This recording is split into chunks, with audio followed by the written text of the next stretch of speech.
Stop sucking me, damn it. Isaac felt like he was dying. He swung his hand to kill the blood-sucking mosquitoes. The buzzing stopped. He hoped he had killed at least a few of them, but he didn't get up to confirm. The buzzing returned soon. Grumbling, Isaac pulled the blanket up and covered himself from head to toe.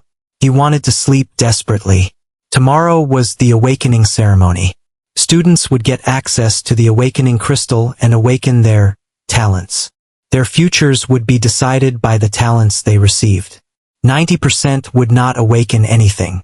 They would have to live mundane lives, go for 9-to-5 jobs, and depend on the government who protected the walls, stopping monsters from invading their fortified cities. The rest of the 10% who would awaken talents would become privileged members of society. They would gain the power to go out into the wastelands, level up, and gain treasures. Even those with the lowest F-rank talent would gain immense benefits, like being able to enter good universities with scholarships. Isaac hoped he could get something better than F-rank talent, like a C-rank talent, or maybe even an A-rank talent. As for an S-rank talent, it was so far beyond that Isaac dared not imagine it, thinking he might not get anything if he was too greedy. Gah! I can't sleep like this. Isaac sat up straight. He looked around for the mosquitoes and tried to kill them. Silence appeared, only for it to be broken again by the buzzing of mosquitoes a few seconds later. Let me sleep, please. I haven't slept for a few days already. Just let me sleep today. I need to be in perfect condition, both physically and mentally, to increase the chances of awakening. The mosquitoes continued to buzz around. Isaac covered his face, wondering why he had bought the stupid apartment. Many people had warned him that this place was haunted, but it was all a hoax. Isaac had searched carefully. He found no conclusive evidence of the apartment being haunted except for the rumors. The cheap cost had turned him blind to problems associated with the apartment. Damn it! Just let me sleep. Only a week had passed since he came to this apartment, and he was regretting choosing this place already. Just then the clock struck 12. Bonded blessing system binding in process. Bonded blessing system has been bound. A holographic screen suddenly materialized before Isaac. He swung his hand instinctively, and it phased through the screen. What? Isaac's eyes widened. He was a reincarnator from Earth. Naturally, he knew what the screen before him was. Holy shit! I awakened a system. What can it do? Host can share the abilities, skills, and progress of his wives with himself. Can you tell me in detail? Isaac's words were stuck in his throat when he sensed the cold gripping his neck. He froze. An unnatural fear invaded his heart, and he felt as if someone was whispering in his ears. I am hungry. I am hungry. Isaac's heart sank. There was a ghost in this house. The rumors had been right. A powerful sleepiness attacked his mind. He started to feel weak, as if someone was draining his life out from him. His vision blurred, and his eyelids became heavier than mountains. Damn it! I just awakened my system. I'm not dying without getting its benefits. He struggled to stand. The heavy lethargy was pulling him down into the abyss of sleep. System. Can you help me? System. There was no response. Isaac dug his nails into his palms. He hoped the pain would help him stay awake. If he passed out now, he was dead. Suddenly, an idea struck him. Wait, he gasped. Miss Ghost, please marry me before you kill me. The cold, invisible force that had been draining his strength froze, as if caught off guard. I want to marry you, he repeated. It was a shot in the dark. The system told him he would gain benefits from having wives. If he married the ghost, the system might give him a powerful reward that could help him save his life. The ghost remained silent. Fuck. Is it even a female ghost? Isaac suddenly realized he might have made a grave mistake. The ghost could be a man. Or maybe a ghost of a monster. Isaac shivered as he thought of marrying a zombie-like corpse with 3 legs. He clenched his teeth. If it was for survival, then... A screen interrupted his thoughts. A suitable target detected in host's vicinity. Followed by the first screen, Isaac saw a pop-up appear in the air far from him. Emily Warren. Age? 19. At time of death. Rating? 95. Personality. Gentle, kind. Likes. Piano music. Scent of old books. Rain. Honest and hardworking people. Feeling of nostalgia even if bittersweet. Dislikes. Loud noises. Being forgotten or ignored. Cold drafts that make her presence known too easily. The whispers in her mind that aren't her own. Status. Flabbergasted by your question. Starving. The screen stunned Isaac. This thing looks like an inspect skill. It must be showing me the identity of the ghost. Emily Warren, a female ghost. The screen started to move around the room. Isaac realized the screen was following the ghost. I've been single my whole life, he said quickly.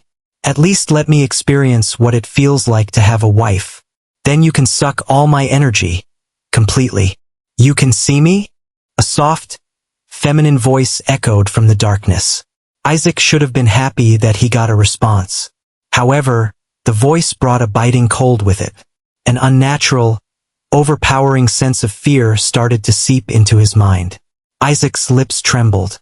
His heart pounded like a war drum as he felt the chilling cold cut into him. As he kept staring at the moving screen, it stopped and moved closer to him. Isaac could not see the ghost, but judging from the screen, she must be standing in front of him. I'm hungry, she said.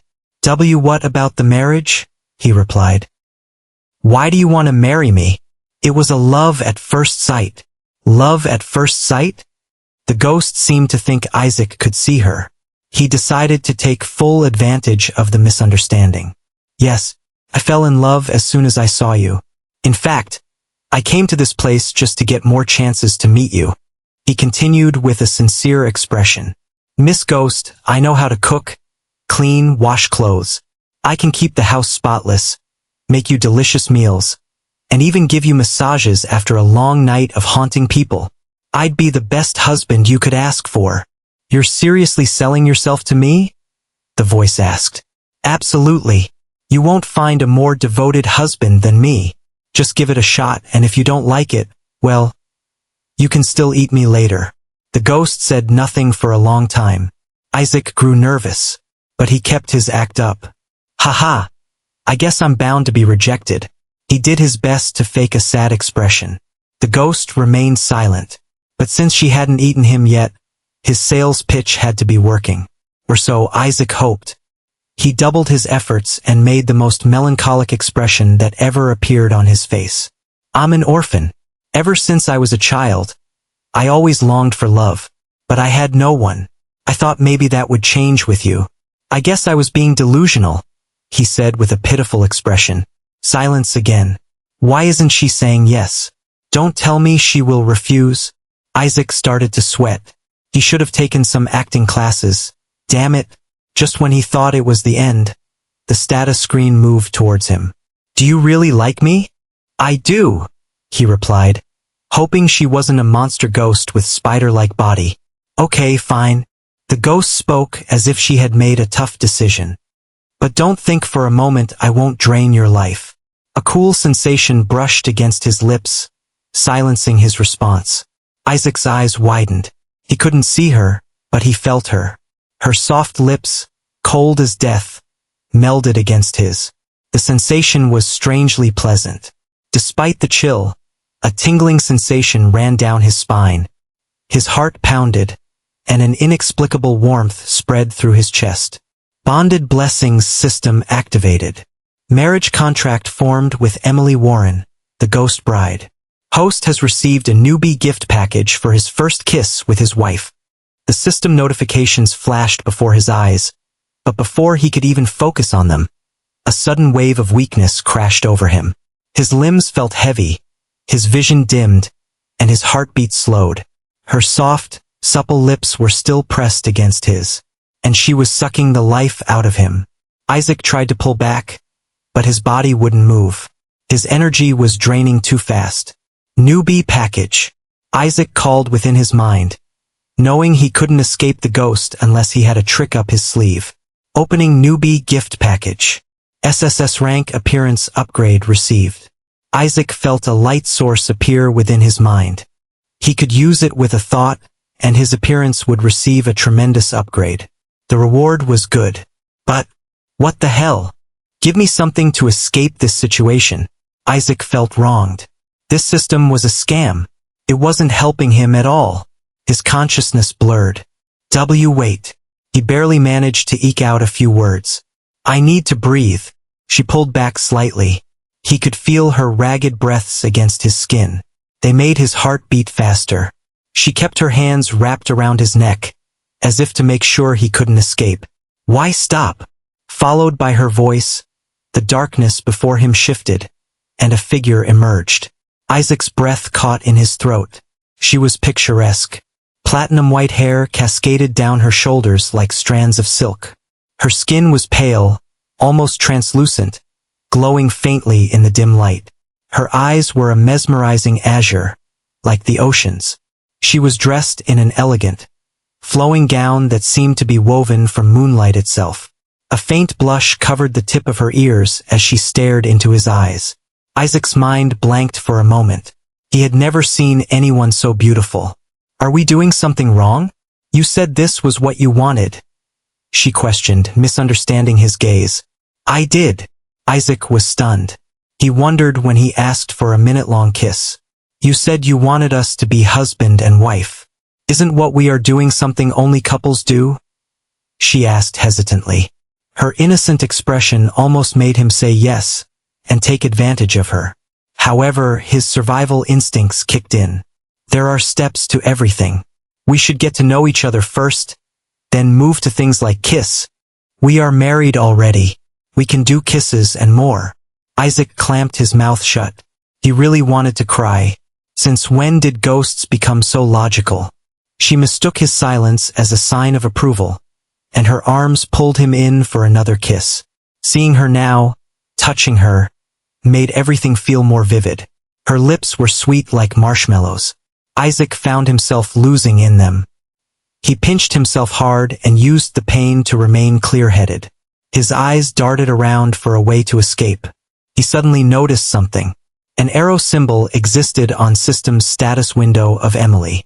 He willed to click on it, and Emily's status window changed, as if a page was being flipped, and a new screen appeared. Name, Emily Warren. Title, None. Species, Netherborn Phantom Empress. Rank, Initiate LV. 9 Share. Stats Share. Strength, 22. Agility, 40. Constitution, 25. Spirit Power, 45. Mana, 60. Skills Share. Spectral Claws, SSS Rank. Can extend razor-sharp spectral claws that ignore physical armor. Life Drain, a rank. Drains vitality from the target, restoring Emily's energy. Phantom Step, SSS Rank. Moves through physical objects and attacks by phasing between realms. Demonic Eyes, S Rank. Allows Emily to see souls, illusions, and weak points in enemy defenses. What is this status? Isaac had trouble believing his eyes. Initiate was the first rank. A level 9 Initiate would typically have an average of 19 in all stats. It made no sense that some of her stats were near and above 50. Her skills were even more frightening. In human terms, only an Awakener with an SSS rank talent could have SSS rank skills. These Awakeners were the pride of a nation. They were treated as royalty, but they would have only one SSS rank skill before they reached level 10 Initiate. Emily had 2 SSS rank skills, 1 S rank skill and 1 A rank skill. She was only level 9. Her Life Drain skill is A rank. She should be instantly able to kill me. She is serious about letting me feel like I've married her before she kills me. That's why she is slowing the draining. Although her actions spoke of her kindness, it didn't change Isaac's situation. He was still dying. Just then, Isaac noticed the share option that was present in multiple parts. What is this? His thoughts were cut short as a screen sprang before him. Would you like to share your wife Emily Warren's experience points with you? Isaac was surprised by the notification. If he chose yes, would Emily lose her experience points, and her level would fall as they went to Isaac? Or would she keep her level? There was no time to hesitate. Isaac chose yes. Sharing experience points. You have leveled up x9. All stats +9. He felt a surge of power within himself. Name, Isaac Hargraves. Title, None. Talent, Unawakened.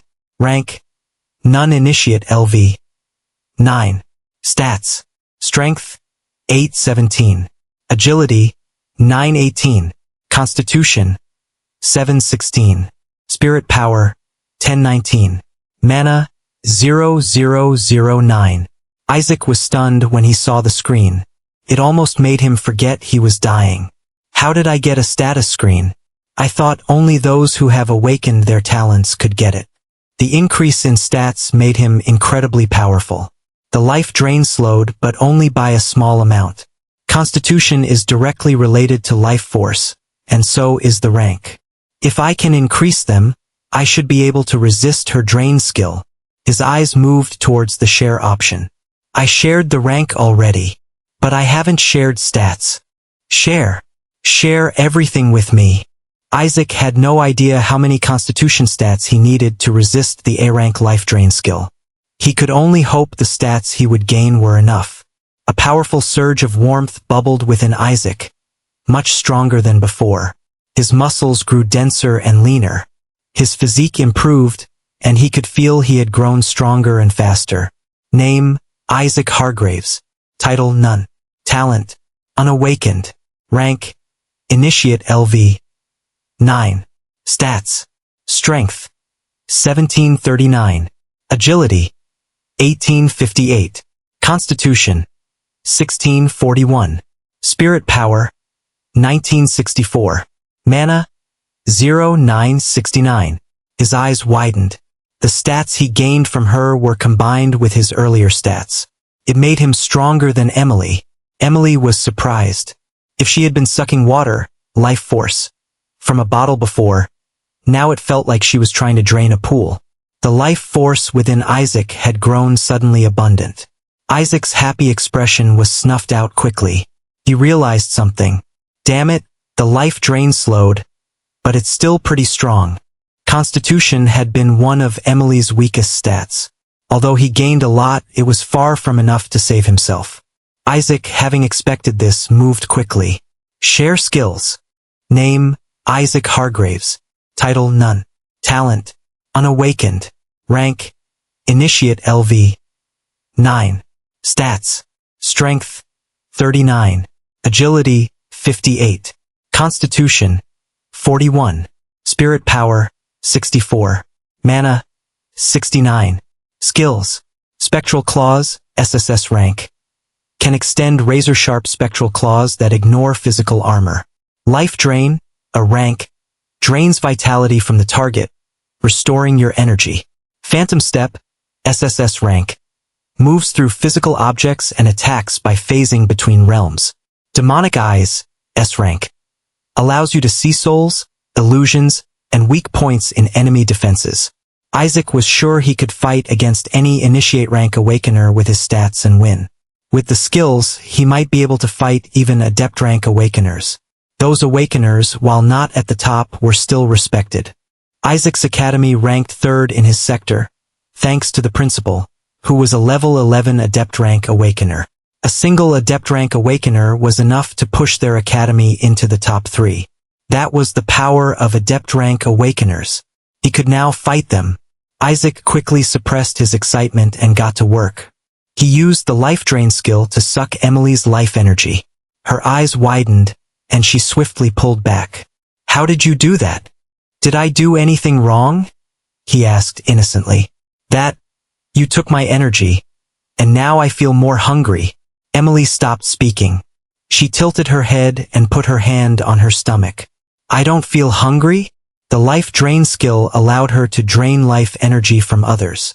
Since ghosts didn't have life energy of their own, Emily had to use the skill to stay alive. Do you usually feel hungry? Isaac questioned. Yes. Whenever I am low on life energy, I feel starved. My mind becomes muddled, and I start to act on instincts like other ghosts. Isaac recalled how she had talked in broken sentences when she first appeared.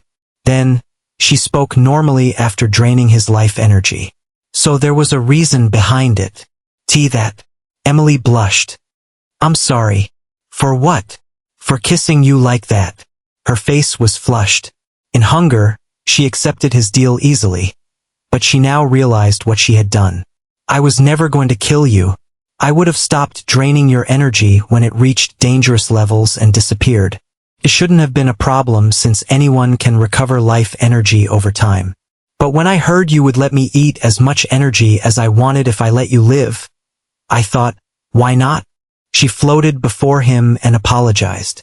I'm sorry for tricking you. It's just, whenever I'm hungry, it's hard for me to control my urges. Emily explained her situation. The rumors of the apartment being haunted prevented anyone from coming there. She had nothing to eat and became starved.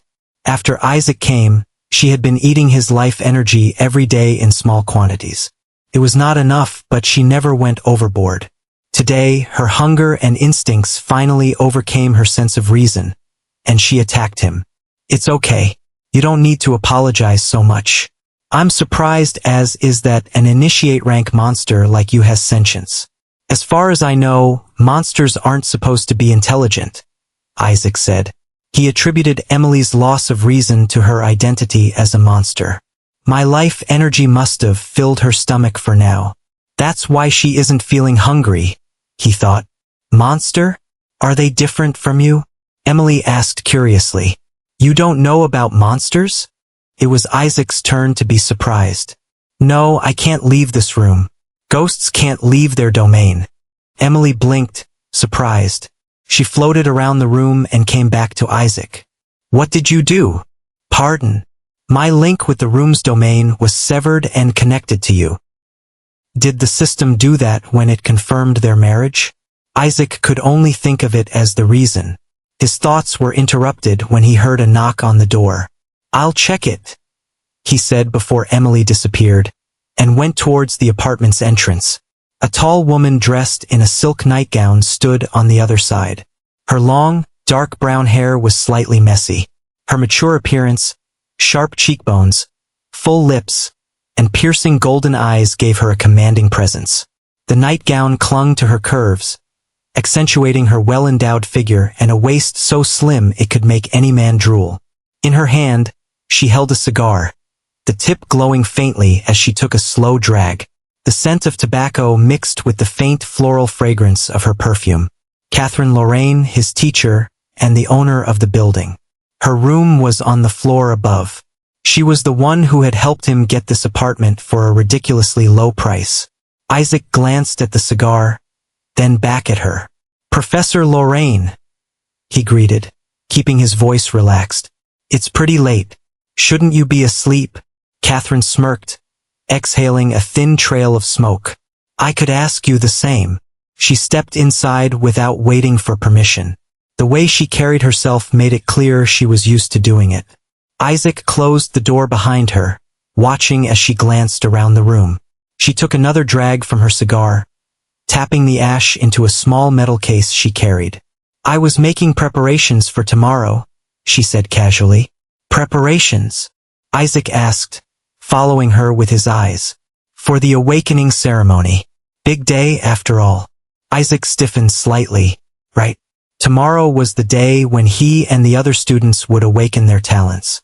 That was the whole reason he had been trying to sleep desperately, to keep his mind fresh and increase the chances of awakening. Catherine walked around slowly. Her gaze swept over the room as if searching for something. Isaac stayed still, trying not to look nervous. Her timing was strange. Brash as she was, coming to meet him in the night was not like her. Something wrong? He asked. Yes. Catherine turned to him, her golden eyes narrowing. The spiritual bond tying the ghost to this room. It's broken. Isaac was shocked. He forcefully calmed the storm of thoughts that was about to erupt and acted naturally. I have no idea what you're talking about. Isaac, she said, stepping closer to him. Did you forget about my skill? Lie detection. That skill tells me you just lied. Okay. I'm sorry for lying. Isaac quickly decided to change his approach. I know about the ghost. Found about it today. But I don't know how the bond broke. I don't even know what a bond is, he said. You have no idea how the bond broke? I do have an idea, but honestly, chances are high I'm wrong. That's understandable. You haven't been taught about beast bonds, so you wouldn't know how they work. Catherine nodded. She took another look at the room before turning around to leave. I came here to see if the ghost had escaped. Good night, she said, wondering if the bond had malfunctioned. Professor, how did you know about the ghost and why did you give this room to me? He asked quickly before she could leave. You asked for a cheap room. But you should give a safe. You got a room and she got food. It was a win-win for both sides. It's not like she kills anyone. Then give your own life energy to her. You stinky fox, he grumbled mentally. Catherine stopped at the door and turned around to face him. Don't do anything weird to her. I'm going to make her my tamed beast. Isaac suddenly had an ominous premonition. May I ask, how are you planning to do that? I will transfer her bond to me. That's it. That's it. Isaac started to sweat. Catherine would kill him if she knew he had received Emily's bond. Why do you suddenly look nervous? Answer me, brat. Damn it, not that question. How am I supposed to lie to a direct question like that? Isaac gritted his teeth. I kissed her. What? I kissed Emily. His words diverted Catherine's attention from the bond to the kiss. You kissed a ghost? Are you sexually frustrated? Isaac's eyebrow twitched. Whatever, she said, exhaling another puff of smoke. You can do whatever you want with her as long as she consents. Just don't help her escape. Escape? If she escapes, I can't make a bond with her. Make sure that doesn't happen. She flicked the last bit of ash from her cigar into her case and turned toward the door. I'll be back tomorrow with something to do about the bond. Good night. She shut the door behind her and left. Isaac let out a slow breath. His body relaxed now that she was gone. I barely managed to dodge a disaster. Emily reappeared and floated in front of him. Her translucent form shimmered faintly in the dim light, and her silver hair flowed like mist. She had a thoughtful look on her face. Isaac's eyes were involuntarily drawn to her fingers placed on her pink lips. He gulped, recalling the kiss they had shared. Isaac, she hesitated, fidgeting with her fingers. That kiss. I liked it. Okay? Emily's eyes became serious, as if she had made a choice. She looked at him straight in the eye. We're husband and wife now, right? Technically, yeah. Then, should we do what husbands and wives do? Isaac almost choked on his own breath. What? I mean, I liked kissing you, and I want to do it again. More than just kissing. You also said you loved me. The tip of Emily's ears was red as a tomato. She was embarrassed. But maybe because she had not lived in human society and was not well versed with it, she was able to speak about her needs without the thought of hiding it due to embarrassment. Isaac stared at Emily. She had a generous bosom that strained against the thin, translucent fabric of her dress. Her waist was slim, perfectly accentuating the curve of her hips. The dress she wore clung to her just enough to highlight her shapely thighs. The sight was enough to make any man lose control. Isaac? She flew closer to him. Is that a no? Isaac's mind churned. Doing the deed with a ghost, even as beautiful and alluring as Emily, would cement his identity as a sexual deviant. But, won't I get rewards for it? His mind drifted back to how he had received a reward for their first kiss. Maybe intimacy had some kind of effect. If so, wouldn't it be stupid to refuse? Yeah, I'm doing this for rewards, for getting stronger.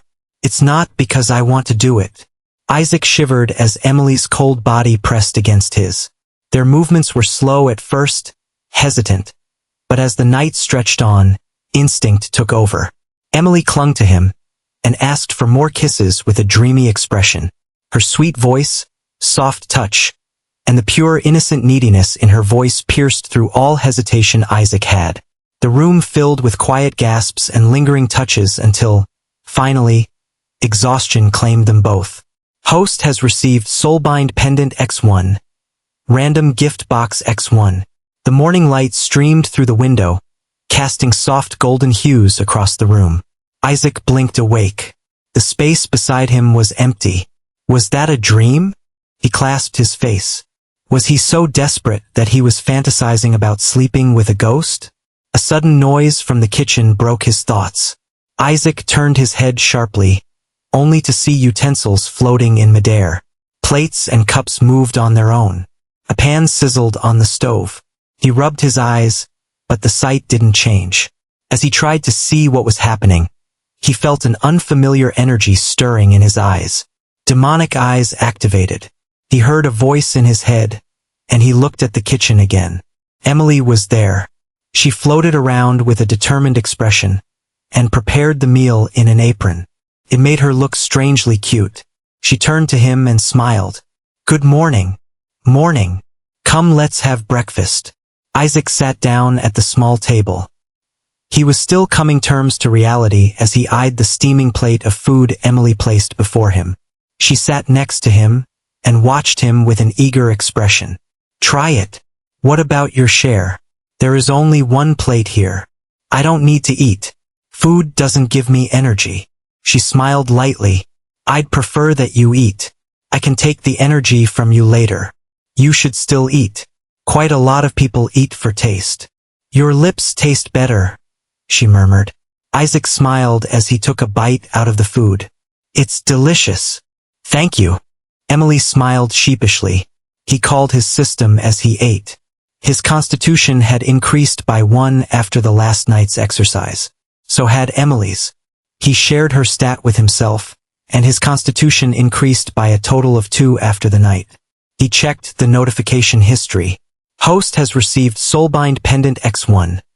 Random gift X1 for his first marital night with his wife, Emily Warren. Pendant appeared beneath his shirt. He took it out and examined it. The pendant was a small slab of black stone. Its surface was polished but had faint, ancient-looking cracks running through it. He could sense a large empty house within it.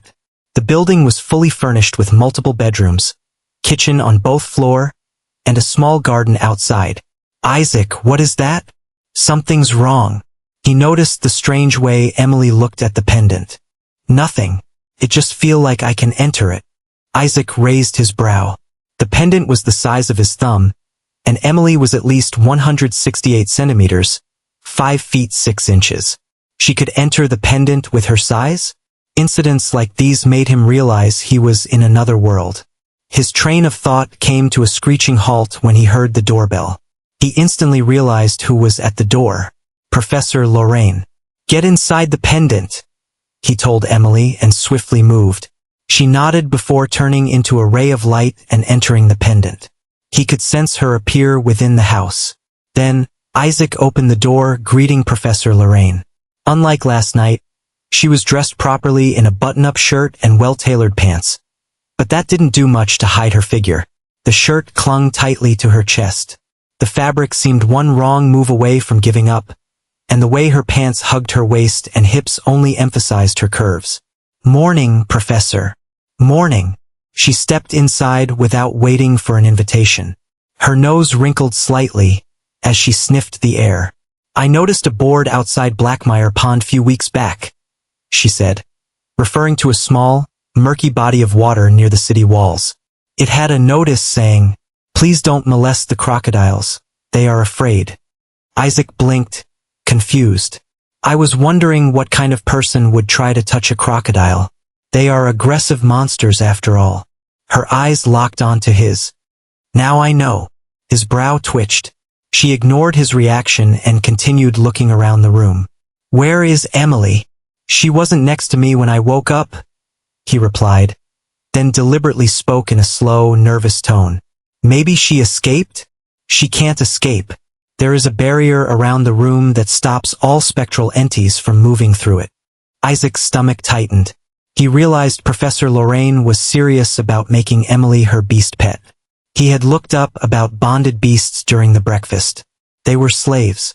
Their so-called masters tamed them and forced them to obey. Some rumors said the masters could manipulate the bonded beast's mind and feelings. They could force the beast to like them. "So, where is she?" Isaac remained silent.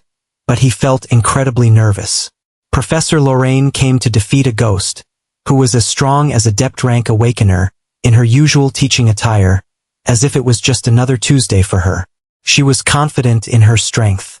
If she tries to take Emily from me forcefully, I would have no choice but to fight.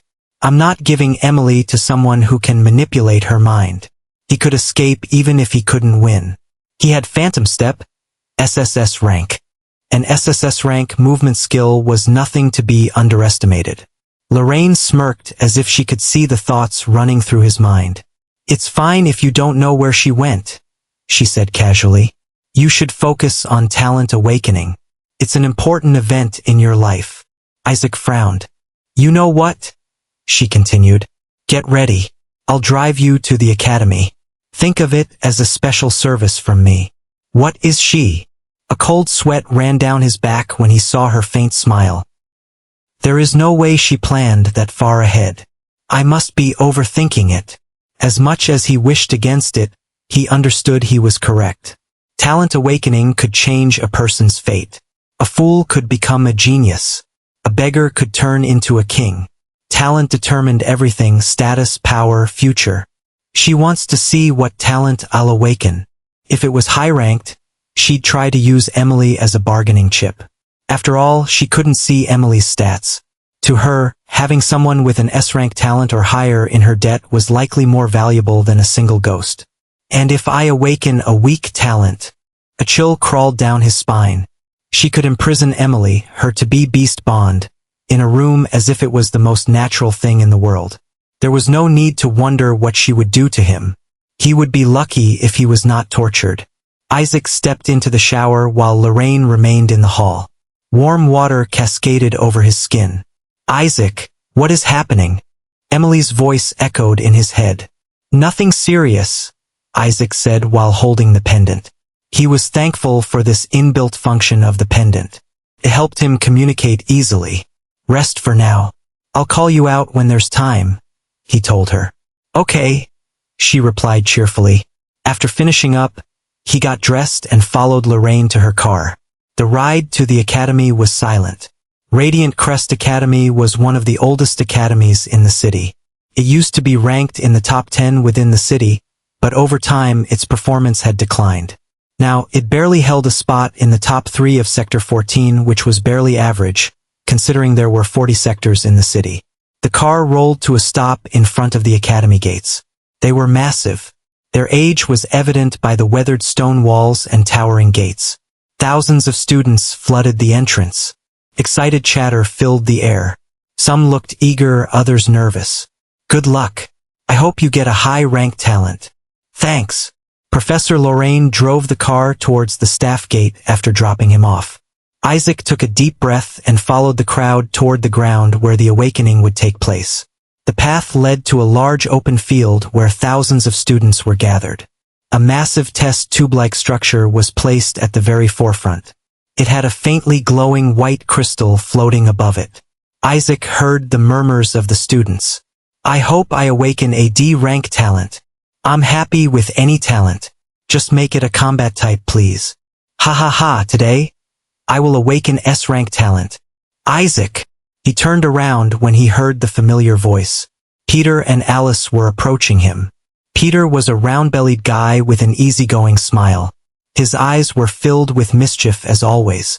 Alice, on the other hand, had a cold, indifferent expression. She was the campus belle of Radiant Crest Academy, known for breaking many hearts. Peter grinned as he walked up. Are you nervous? I am. Ha ha ha. Don't joke. If you're nervous, what about the rest of us? You're our role model, man. Isaac rolled his eyes at Peter's words. As a reincarnator, he had always worked hard to achieve the best results. But no matter how strong he was physically or how sharp his mind was, it wouldn't mean much if he awakened a weak talent. Of course, he never planned to blame his failure on luck. That was why he had always pushed himself harder than anyone else. But now I have the system. He clenched his fist. Determination burned within his gaze. At that moment, the crowd quieted as the principal appeared and stepped onto the stage. The elderly man with graying hair and sharp eyes surveyed the students before speaking in a steady voice. Today marks the beginning of your future. Talent awakening will decide your path, but it is only the first step. Whether you rise or fall depends on your determination and hard work. Now, let the awakening begin. The students erupted into cheers. The first student stepped forward and entered the massive test tube-like chamber. A few seconds passed, and the awakening crystal floating above shimmered with a faint glow. Shielder, combat talent, F rank, the principal announced. The student stepped out. He was crying tears of happiness, relieved to have a combat talent. The principal had a disappointed look in his eyes. An F-rank talent wouldn't take him far. If he had a life talent, it might have been a different story. Life talents, even F-rank, were in high demand. Combat talent, I wish I get one too. Dear God, I don't need a life talent. Just don't give me a support talent. Even combat talent is fine. Only 1% of Awakener gets them. I doubt anyone among us will get that. Don't jinx it, or I will tickle your hole. This time our schools has two geniuses, Alice and Isaac. We are definitely getting a life talent, the students shouted amongst themselves. Isaac shook his head. He was explaining everything to Emily while the ceremony proceeded. Hearing about new things excited her. Are life talents that good, Isaac? They might not be strong in direct combat, but they are the most in demand, and without awakeners with life talent, no city can be maintained, he said. The only reason humanity is still surviving is because of them. Isaac is going to awaken the strongest SSS rank life talent. Emily encouraged him. Thank you. I hope for the same. Isaac laughed, knowing the chances of awakening an SSS rank life talent were lower than winning a lottery. He shifted his focus back to the ceremony. No talent. No talent. Super tongue. Combat talent. F rank. No talent. No talent. Wind Ranger. B rank talent. Gasps echoed through the crowd. The girl with twin ponytails stood frozen for a moment on the stage. She let out a sharp breath before grinning. A B rank talent. She was almost guaranteed a spot in the top 10 universities with her B rank talent. Her future became bright in just one afternoon. Guys, it's my turn. I'll be back shortly. Peter winked and jogged toward the stage. He was slightly out of breath as he stepped before the awakening device. The moment he entered, the awakening crystal shone brightly. The glow forced the students standing close to the stage to close their eyes. Golem Master, Life Talent, S-rank. A roar of cheers erupted, far louder than earlier. An S-rank talent, a life talent at that. Peter was bound to become one of the most influential people in the city. He even had a chance to become an explorer, an elite who ventured beyond the city to hunt monsters. Only the strongest could do that. It was the highest status one could achieve. Congratulations, Peter Parkinson. The principal clapped him on the shoulder with a wide smile. It had been decades since their academy produced an S-rank awakener. As long as Peter got a good rank in the Unified University exam, the Radiant Crest Academy could return to their former glory days. They would no longer be called a washed-up academy. Peter stepped down, grinning ear to ear, as more students were called. No one awakened an A-rank talent, let alone coming close to Peter. Coming through. Step aside, please. Peter made his way back to Isaac and Alice. He shook hands and thanked those who congratulated him. He stopped in front of his friends, still grinning. I got an S-rank talent, baby. Congrats, Isaac said. Good for you. Now you don't have to worry about losing the baby in your stomach, Alice added. Peter patted his belly and laughed. I think I can afford another one here now. Alice's brow twitched at his shamelessness. It was her turn before she could say anything. Go break a leg, Peter cheered. Alice walked forward, her piercing red eyes fixed on the awakening machine. The crowd naturally parted for her, overwhelmed by her charisma. She had long legs, a slim waist, and just the right amount of muscle. Her arms and legs, while lean, were toned from years of training. Her skin was milky white, smooth, and flawless, enough to make models jealous. She stepped into the awakening machine and waited with bated breath. No talent. The principal's voice rang out. Murmurs spread instantly. Alice came from a wealthy family, had a sharp mind, and was an incredible beauty. Everyone had expected her to awaken a powerful talent. Whispers, snickers, pitying glances. She ignored them all and walked back to Isaac and Peter. Are you okay? Peter asked hesitantly. I am, she replied without any change in expression. Only 10% of people awaken a talent. It all depends on luck. It's normal to be part of the majority. Her voice was steady, but Isaac noticed the faint tremor in her hands. Isaac, it's your turn, the principal called him before he could comfort Alice. He took a deep breath and walked up to the stage. Isaac, good luck, the principal said, his voice filled with expectation. Isaac nodded and stepped into the awakening machine. A powerful force invaded his mind. It was forcefully stirring his soul. Isaac grunted. The power from the awakening crystal was forcefully stirring his potential. It started to hurt. I don't think this is supposed to happen? He had heard the rumors that awakening crystals were made from the hearts of overlord rank monsters. It was why some people refused to use them, afraid they would become part monster themselves by using its power. They often rallied that awakening crystals were dangerous. Isaac never believed those cultists. Now though, he wasn't sure anymore. Pain was a great eye-opener. Even if awakening crystals weren't made from the heart of monsters, they were dangerous. A screen flickered before him when he felt the power surge within him from the depth of his soul. Talent, unawakened. Genesis Farmer. Rank, SSS. The pain disappeared, leaving behind a soothing feeling. Isaac was surprised when he noticed the name of his talent. Genesis Farmer. In the apocalypse, food was the most precious resource. It made Farmer one of the most coveted talents. Their city was currently being supported by a B-rank farmer. Isaac had heard the B-rank farmer was receiving better benefits than S-rank talent explorers. That was how valuable a farming talent was. First talent skill. Seed of Providence, unlocked when user reaches LV. 5 initiate rank. Skill level 1. Effect. Can instantly germinate a seed and make it sprout. 24-hour cooldown. Cost. 5 mana. Scales with rarity of seed. The skill pleasantly surprised Isaac. Instantly sprouting a seed was too overpowered. Moreover, the skill would grow stronger as it leveled up. His train of thought broke when he heard Emily's voice. Isaac! It hurts! Isaac grabbed the pendant and looked into it. He realized the talent awakening machine was affecting Emily. It looks exactly like how my talent awakening looked. How can ghosts awaken talents? Aren't they monsters? He couldn't help but wonder. Emily's status screen said she died at 19 years old.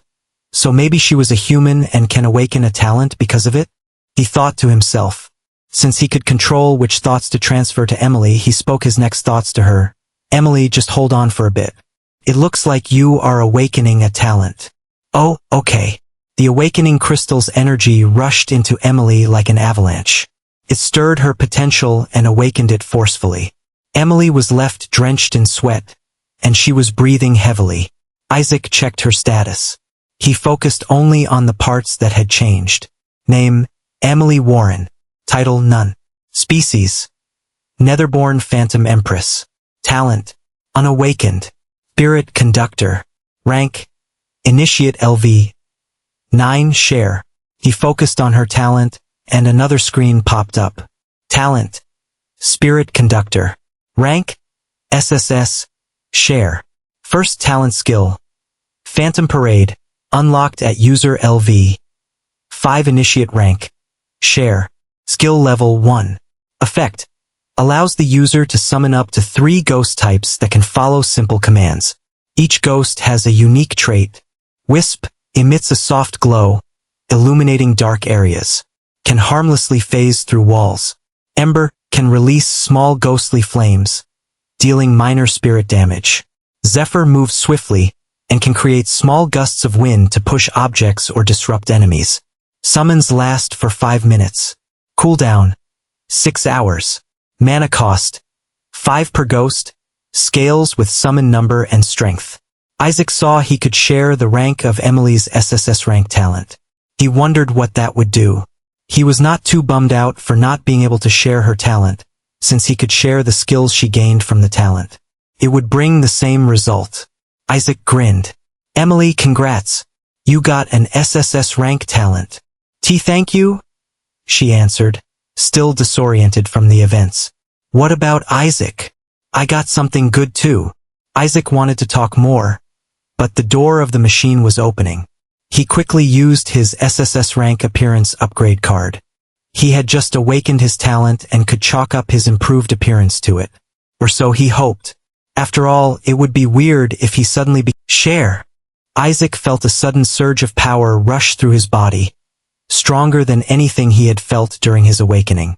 It vanished just as quickly as it came. A notification appeared before his eyes. Talent, Genesis Farmer. Rank, SSS+. He was so stunned that he forgot about the students around him.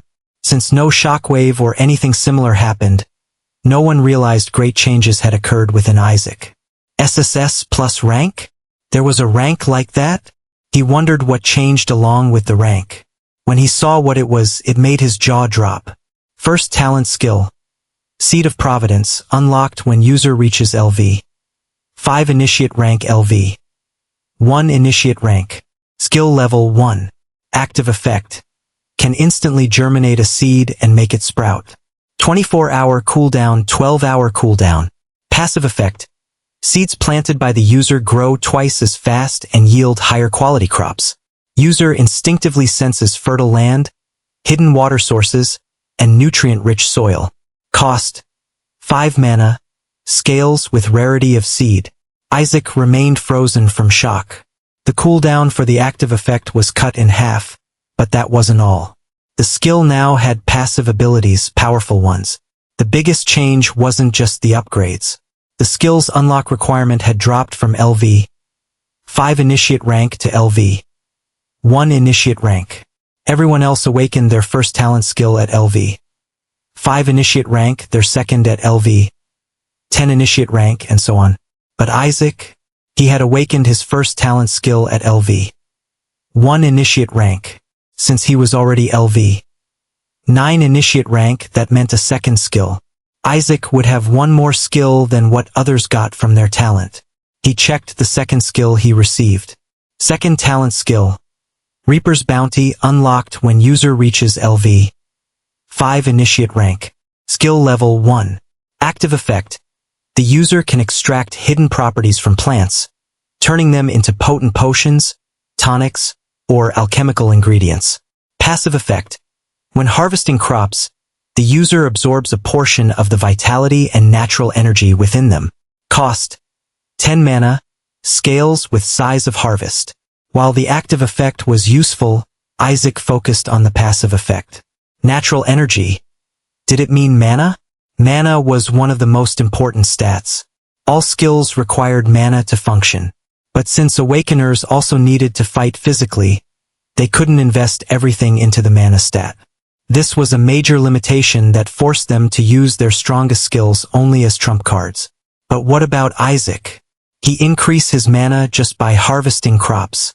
When his stat reached a high level, he could spam the combat skills he gained from Emily without worrying about mana cost. Isaac couldn't wait to start farming.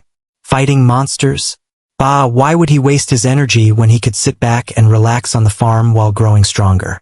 All he had to do was make Emily stronger and share her progress with himself. Coupled with his talent and system, he could grow stronger with ease. I wonder if I can get more wives? That would speed up my pace. Isaac shook his head, erasing the thought. While he did want to be stronger, he wouldn't marry just any girl. The situation with Emily had been urgent. Back then, he was weak and had no other choice. But now Isaac had a powerful talent and Emily. All said and done, the system doesn't recognize just any girl as a wife candidate. I won't be able to take wives recklessly even if I wanted to. Not that I was planning to do that. He had been checking the system after he came to the academy, but it didn't show him any other girl's profile. Even if he were to marry them, he could not share their skills and benefits. The system must only recognizes women that are meet a certain standard. I wonder what that standard is. If it was appearance alone, Professor Lorraine and Alice would definitely have been candidates. Since they are not, looks clearly aren't the deciding factor. While he was lost in thoughts, Peter threw an arm around his shoulder. Look at Sir Honor Student. It hasn't been 5 minutes since he got his talent, and he is already thinking hard about how to level up? Peter grinned. It's nothing much, Isaac replied. He wasn't about to admit that he had been thinking about potential wives, not leveling up. Peter laughed, and Alice congratulated him. Her face remained indifferent, but Isaac could see the genuine joy in her eyes. At the same time, he noticed the way she compared herself to him and Peter. He didn't comfort her. It would feel like mockery if a person with an SSS plus talent tried to console a person who remained unawakened. The ceremony ended without any more surprises. Isaac and Peter were called by the principal. As the crowd began dispersing, Alice turned to them.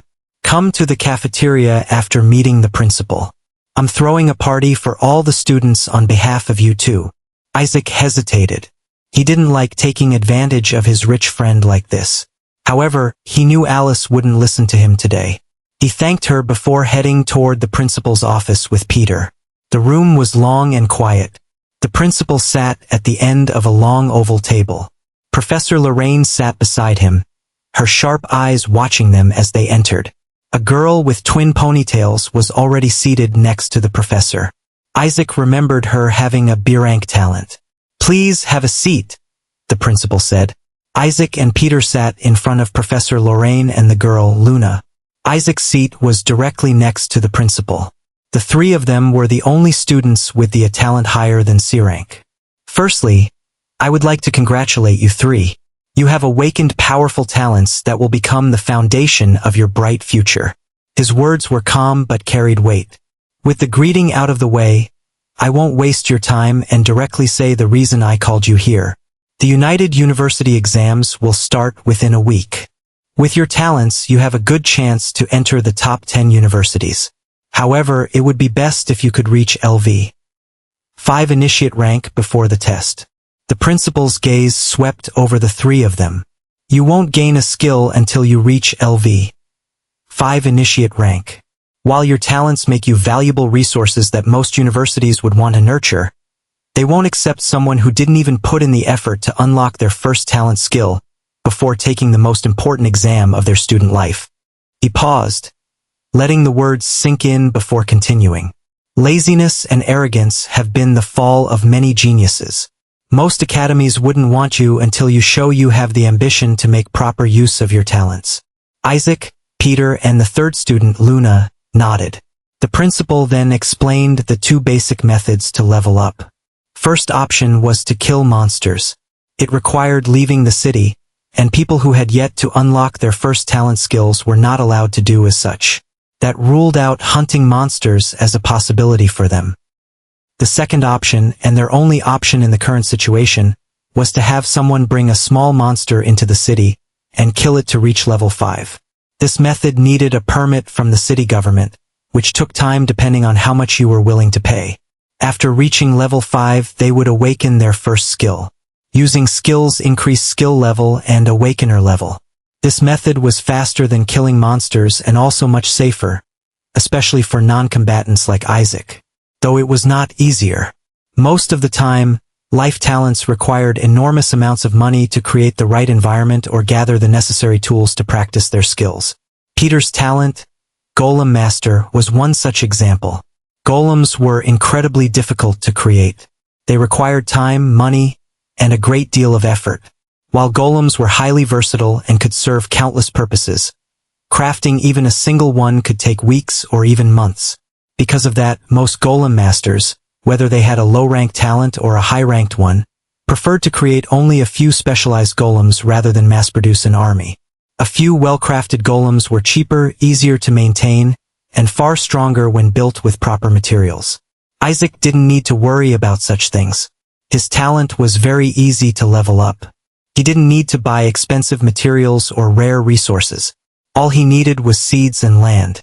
Seeds were cheap and easy to acquire, and with his soulbind pendant, he had plenty of space to farm. I've explained everything. I hope you will take my advice to heart and focus on leveling up. You can leave now, the principal said. Isaac, stay behind. There is something I would like to talk with you about. Isaac nodded. Peter grinned and patted him on the back. Don't be too late, or you won't get anything to eat.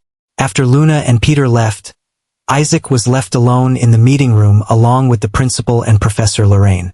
She had not spoken a single word since the beginning. Unlike at home, where she had barged into his apartment wearing a nightgown, she was perfectly professional here. The only problem was her calm, mysterious smile, which irked Isaac. Isaac, I would like to congratulate you once again. Awakening such a high-rank farmer talent is not something that I've ever heard of before. I told you to stay back as the top 3 universities have all sent their entrance letters to you. Oh. You don't need to participate in entrance exams or level up. You can enter the university as you are. They will give you a party, carry you, and teach you about how to best use your talent. Isaac didn't know it was possible to be stunned so many times in a single day. The top 3 lofty academies didn't allow admission to even S-rank talents unless they met the entrance requirements. All of those harsh requirements were removed for him.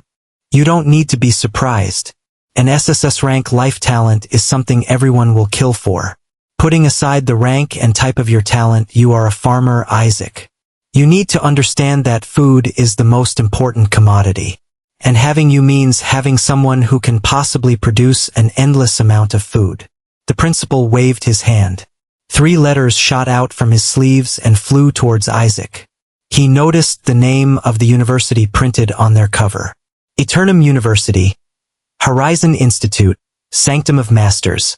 Isaac held the university admission letters. Eternum University. Among the top 3, it was the most prestigious, the one every genius dreamt of attending. It was renowned for its resources, its professors, and most of all, its ability to nurture students into true powerhouses. Horizon Institute was famous for its combat-oriented curriculum, producing warriors and battle-hardened awakeners. If Isaac were aiming to become a frontline fighter, it would be the best choice. Sanctum of Masters, on the other hand, specialized in unique and unconventional talents. It was known for its tailored guidance, ensuring that even the strangest or most difficult-to-master talents could be honed to their fullest potential. People would die to enter any one of them.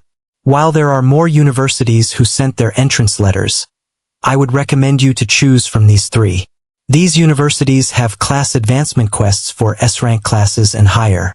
To break through from LV 10 Initiate to LV 11 Adept, you would need to complete a class advancement quest and receive a class. Unlike talents, you can get a powerful class as long as you can find a class advancement quest for a high-rank class. These universities will provide you with those quests. Isaac nodded. He had always known which university he would enter if he could get a chance. Just when he thought the meeting had ended, the principal spoke again. Isaac, our academy would like to make a deal with you. I'm listening. We want you to allow us to advertise you as our alumni. It would help us increase the number of admissions next year and improve the overall quality of students. That's it. Isaac thought they would ask for something like slaying a legendary beast when he was stronger, and in return get a powerful weapon or some hidden quest. I don't mind the academy using me as an advertisement. After all, everything I've learned, from martial arts to knowledge about monsters, is something I was taught here, Isaac said. Haha, you are being too humble. Most students don't even study properly since they believe talent is all that matters. There are only a few who put in effort to improve themselves and reach new heights instead of just hoping to awaken a powerful talent. Honestly, I think someone as hardworking as you deserves an SSS rank talent, the principal said, then continued. Of course, since this is called a deal, I have proper compensation for you. That is information, the principal smiled. You can get money and resources from the university. What you need right now is information that will be of immediate help to you. Isaac noticed the principal looking at Professor Lorraine. He didn't have a good feeling about this. Isaac, do you know about guardians? The principal took his silence as a no and explained. Each academy is given a powerful guardian by the central sector. The job of these guardians is to protect students with powerful talents until they can enter the universities. Are you saying that? Yes, not everyone wants humanity to have powerful talents. They would try to eliminate students like you before you get too strong. The best time to do that is now. The principal pointed at Professor Lorraine. Professor Lorraine here is the guardian assigned to our academy. I would recommend you to stay with her until you go to the university. After that, you don't need to worry about your safety as each university has champion-ranked guards. Isaac didn't know how to feel about that. He had been trying to get away from Professor Lorraine, and now he got news like this. What's the earliest time I can enter the university? He asked, hoping to get away from Professor Lorraine. That would be today. The universities will send their scouts to talk with you. You can go to the university with any one of them. Isaac nodded. It was already afternoon, so the scouts would come by within a few hours. What about Peter and Luna? Don't they need to be protected like me? Their families have adept rank awakeners. Those awakeners would be guarding them already. The only one unprotected here is you. Thank you for the heads up. I will stay within the academy until the university scouts arrive. Isaac left the meeting room. Since Professor Lorraine didn't follow him, he believed she could guard him from anywhere within the academy. On one hand, he knew he should stay with her for the protection. But he was worried she might try to dig up information about Emily or force him to do something in exchange for Emily. I don't know Professor Lorraine's rank, but I doubt I would have to worry about her after I enter one of the top 3 universities. I just need to make sure I don't meet her until the scouts come. He moved towards the cafeteria where the party was going on. Alice had paid for everyone's food. It was an all-you-can-eat buffet. Peter was drunk. He was laughing while he danced in the center of the cafeteria where the students had pushed aside the desks. The music was on full blast. Almost everyone who was graduating didn't come to the cafeteria. They were drowning in their sorrows of not awakening a talent. A few lucky final-year students who did awaken talents and juniors who hadn't had their awakening ceremony were the ones enjoying the party. Isaac looked around. He left the cafeteria after confirming Peter was too drunk to talk with, and Alice was nowhere to be seen. I haven't opened the random gift box the system gave me. Might as well do it now. He looked for an empty classroom near the cafeteria and entered it. The noise of soft sobs entered his ears. He looked around the classroom and noticed Alice sitting there with her head buried in her hands. Alice! She flinched and raised her head. Tears streamed down her puffy red eyes, and her hair, which used to be always tied in a high ponytail, was disheveled. Isaac? What are you doing here? She swiftly tried to hide her face and wiped her tears. Isaac moved without thinking and hugged her. He had thought that he didn't need to console her as Alice was strong. He realized his mistake too late. Wait. Why are you hugging me? I'm fine. She became flustered. But Isaac didn't let her go. Her protest stopped slowly, and she began to cry. My life is destroyed, Isaac. I didn't awaken anything. Not even an F-rank talent. He listened to her silently and kept patting her head. Alice, who always maintained a cold and indifferent expression, cried her heart out, covering his shoulder with tears and snot. Without talent, people had no hope. They could learn and excel in something, but anyone with a talent in that field would always be better than them. Alice found out all her hard work until today had been useless. Isaac stayed with her until she calmed down. What am I going to do now, Isaac? She didn't seem sure of her future, which was a stark contrast to her confident self. Without a talent, Are you going to give up then? What? The Alice I know trained with me until her palms bled, and her limbs trembled from exhaustion. She did that all while knowing almost every student was laughing behind her back, saying her efforts didn't matter. She wouldn't give up so easily even now, he said. Alice didn't reply. Her hands wrapped around him turned into fists as she gathered her resolve. Then, she pulled back, trying to smile. You are right. It's not like everything is over. I can still take over my family business. That way, I won't have to worry about money at least. Isaac was momentarily taken aback by her beautiful smile. During the 3 years they spent together, this was the first time he saw her smile. She stood up and cleaned her face. I was trying to stay in the academy until now because I didn't want to meet my family, but I will go talk to them now. Alice. Isaac called out to her before she could walk through the doors. What? If, and I know your family treats you nicely, but just in case they do anything to you for not awakening a talent, use my name. Tell them they will be my enemies if anything happens to you.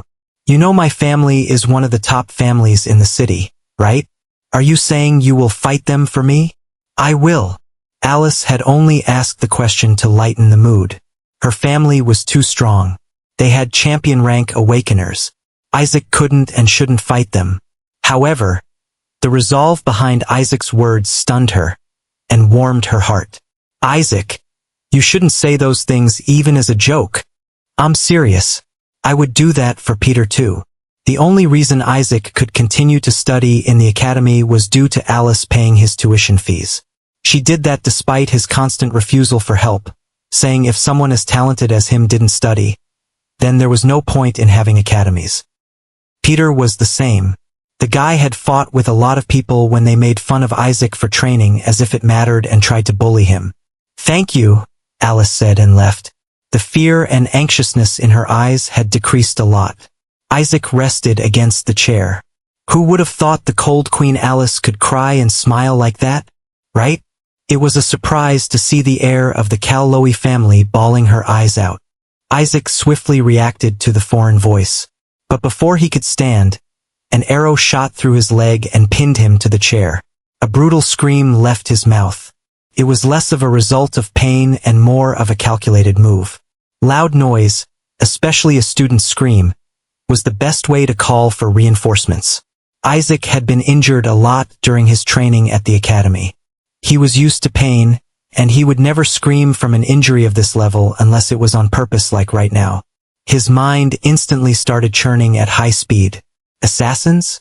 They must be strong, at least adept if they dared to enter the academy and attack a student in daylight. Why arrows though? Assassins would mostly use knives, darts, or bullets to eliminate human targets.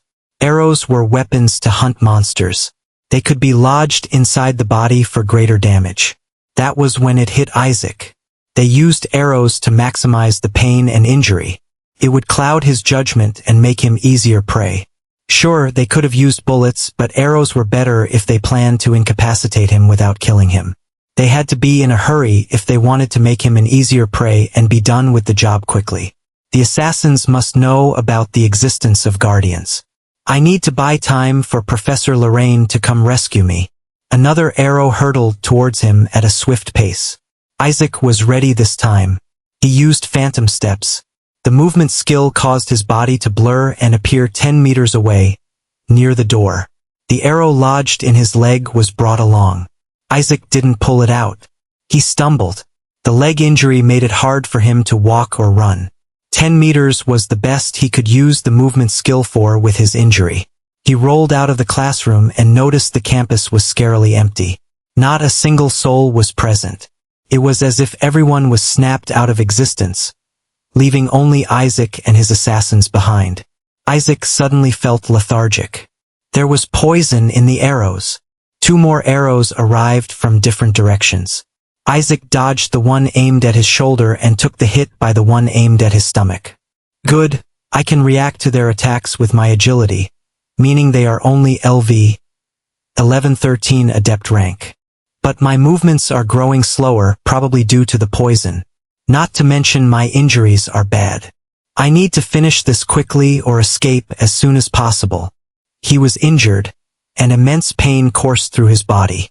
But Isaac's mind remained calm like a serene lake. He didn't panic or feel afraid. Are you going to keep attacking from the shadows? Fight me man to man, Isaac taunted. The assassin or assassins didn't react, obviously. Isaac realized he needed to train his trash-talking skills. He activated spectral claws. Purple wisps of energy materialized around his hands in the shape of claws. Isaac dodged another arrow and attacked the pillar supporting the building. His hand cut through it like butter. A moment later, the pillar started to crack like glass. The air and the ground near the destroyed pillar also became covered in cracks. Like I thought, we are in the mirror dimension, Isaac muttered. He had heard from Alice about them. Mirror dimension was one of the most favored skills of assassins. It allowed them to pull their targets into unique dimensions of reality. They could complete the assassination in that place, and no soul would catch a whiff of it. I want to buy time, but leaving everything to Professor Lorraine is dangerous. What if she doesn't come on time? Or what if she is in cahoots with these people? Whatever it is, it's best if I fight like no one is coming to rescue. Isaac made his decision and grabbed his pendant. Share Emily's talent skill. Skill. Phantom Parade unlocked at user LV. 5 initiate rank. Skill level 1. Effect. Allows the user to summon up to 3 ghost types that can follow simple commands. Each ghost has a unique trait. Wisp emits a soft glow, illuminating dark areas. Can harmlessly phase through walls. Ember can release small ghostly flames, dealing minor spirit damage. Zephyr moves swiftly and can create small gusts of wind to push objects or disrupt enemies. Summons last for 5 minutes. Cooldown 6 hours. Mana cost 5 per ghost. Scales with summon number and strength. Isaac ignored the notification and called out, "Zephyr, come." He burned 50 mana to summon 10 Zephyrs. The cute little green fairies were quite a contrast to the current situation. "Cover me with the strongest tornado you can create." The spirits nodded cheerfully and raised their hands. They were not very strong at their current level individually, but when 10 of them were put together, they worked wonders. A powerful tornado materialized around Isaac. It hit his figure and bent the paths of the arrows aimed at him. This would force them to either use powerful skills to penetrate through the tornado or come close to me to fire stronger shots. Both cases will reveal their location. Isaac didn't celebrate. The assassins would definitely have more tricks up their sleeves. And Isaac's body was starting to stop functioning, thanks to the poison. "Emily, can you come out?" "Of course." Emily's happy expression froze when she materialized before him and saw him in a bloodied state. He was rapidly losing blood. His eyes were barely open, and he was pale. "Isaac!" She rushed to him, but Isaac spoke firmly to calm her down. "There is no time to explain. Summon all Zephyrs you can and strengthen this tornado." Emily looked anxious. Still, she heeded his words. The tornado grew larger and fiercer under the addition of 10 more Zephyrs. "My Zephyrs will disappear in roughly 3 minutes. I will also become unconscious from the poison by that time," Isaac thought. "I have only 3 minutes to locate the assassins." He held Emily's hand before and reassured her with a smile. "I'm perfectly fine," he said and added, "Keep this tornado up. It will serve as a smokescreen and allow me to hit the assassins from the back." "Keep this tornado up. It will serve as a distraction and allow me to hit the assassins from the back." "How will you do that, Isaac? You are injured." "Let me.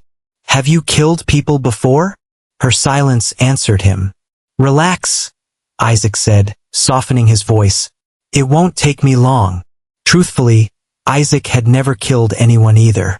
But the assassin was determined to end his life, and Isaac wasn't about to let that happen. He would fight back no matter the cost. Emily was still anxious. Smiling, Isaac interlocked his fingers with her. "Isaac!" Before she could say more, a glowing screen materialized in front of her. "Isaac Hargraves has sent you a party request. Accept/deny?" "Accept it," Isaac said. Only humans with awakened talents could form a party. Isaac had a hunch Emily could do the same. His guess had been correct. "Okay. Invite accepted. How would you like to adjust the experience point sharing?" 1. 50 to 50. 2. Performance-based. 3. Decide manually. "Give all experience points to Emily," Isaac said without hesitation. Giving all experience points to Emily now would allow them both to level up. After all, he could share her experience points with himself. Then, Isaac waited for a powerful attack to rip through the tornado and reveal the assassin's location, even if only briefly. 2 assassins, a man and a woman, stared at the tornado from a distance with narrowed eyes. Their bodies were hidden by a stealth skill, making them nearly invisible. The woman, Jinha, wielded a giant sword that was as large as her. She wore an intimidating armor beneath her cloak. The man, David, carried a longbow. He had pulled the bow taut and was aiming at the center of the tornado. The air around the arrow's tip shimmered with condensed green mana. "What the hell is this kid?" Jinha muttered, her voice laced with frustration. "He's too strong for someone who just awakened. And wasn't he supposed to be a farmer? I saw him summon wind spirits." David remained silent. He released the arrow with a swift motion. The arrowhead flew straight, far faster than previous attacks, and shot through the tornado. It created a momentary opening and allowed the assassins to see the arrow lodge into Isaac's forearm as he raised his arm to shield his forehead. The gap in the tornado closed almost instantly. David and Jinha moved, repositioning themselves for the next attack. "He has to be the kid's body double. Let me finish him off. Then we'll find the real one," Jinha growled. David opened his mouth to respond but froze. He sensed movement behind them. Jinha reacted instantly, swinging her broadsword toward the empty space. But Isaac was already there, his movement skill deactivating as he ducked under her swing. "You are here. Good job coming to us and making our job easier," Jinha snarled, her body glowing with orange energy as she lunged at Isaac. Her movements were faster, stronger, but Isaac didn't retreat. Instead, he activated his demonic eyes, spotting the weakness in her defense. With a swift motion, he summoned spectral claws and struck towards the weak point. The claws shattered her sword and pierced her chest. Jinha's equipment was strong, and she was using a skill to bolster her defense and attack power. However, those were no match for Isaac, whose stats were as high as Adept rank Awakeners and had an SSS rank combat skill, Spectral Claw. The clash ended so quickly that Jinha didn't even realize she had died. David was no better. He barely had time to process what had happened before Isaac was on him. The assassin activated his stealth, disappearing from sight. Jinha's corpse fell to the ground with a dull thud. David didn't even spare it a glance. Whoever this guy is, he has to be a guardian. That's the only way to explain his strength. How is a guardian here? Captain should be holding this academy's guardian back while we eliminate the boy who awakened the farmer talent. David was an assassin with 30 years of experience. He quickly calmed his mind and looked around. His gaze landed on the tornado. Only now did he realize that Isaac had used the tornado as a smoke screen and circled from behind it to catch them off guard. Normally, such an ambush would never work on David. But Isaac's movement skill had allowed him to move faster than what David could react to. "I need to call for reinforcements," and David's thoughts were cut short when Isaac dashed straight towards him, greatly surprising him. The stealth skill was counted as an illusion, and Isaac could see through it with demonic eyes. Earlier, Isaac had not known where the assassins were attacking from. The stealth had never been the problem. He just didn't know where to look.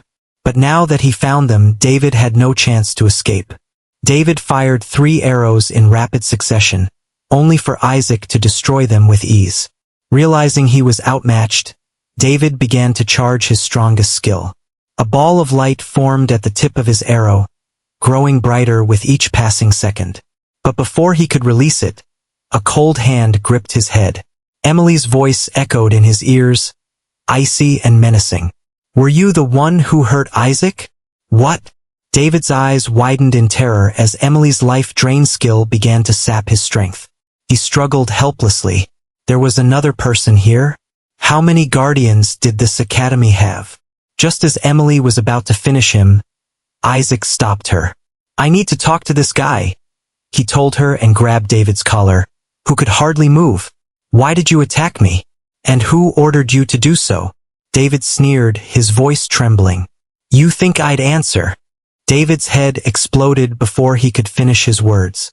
"A prevention method to stop them from leaking information," Isaac muttered, wiping the blood off his face. Although his emotional state wasn't perfect after killing 2 people, he could think calmly. He rummaged through David's body and found an antitoxin vial. What is that, Isaac? Antidote for the poison. Assassins and anyone who uses poisons carry them on their body. If you encounter them next time, remember to search their bodies in case you were poisoned. He drank the antidote. After taking everything of value from the corpses, a box, some rations, and a pitch-black badge, Isaac transferred the items and the corpses to his soulbind pendant. Thanks for the help, Emily. It would have taken me a long time to defeat those assassins without you. It's no problem. Emily floated around him with a smile. She didn't seem bothered by the gore around them. If anything, she seemed to like it. The faint blush on her cheeks made Isaac wonder if ghosts had strange tastes, or if it was just Emily. The mirror dimension started to crack after losing its creator, which had to be one of the assassins.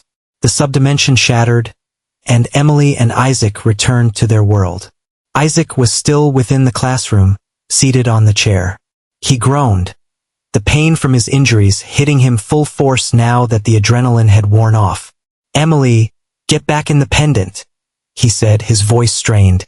She obeyed, and disappeared into the pendant as Isaac dragged himself toward the door. The hallway outside was chaos.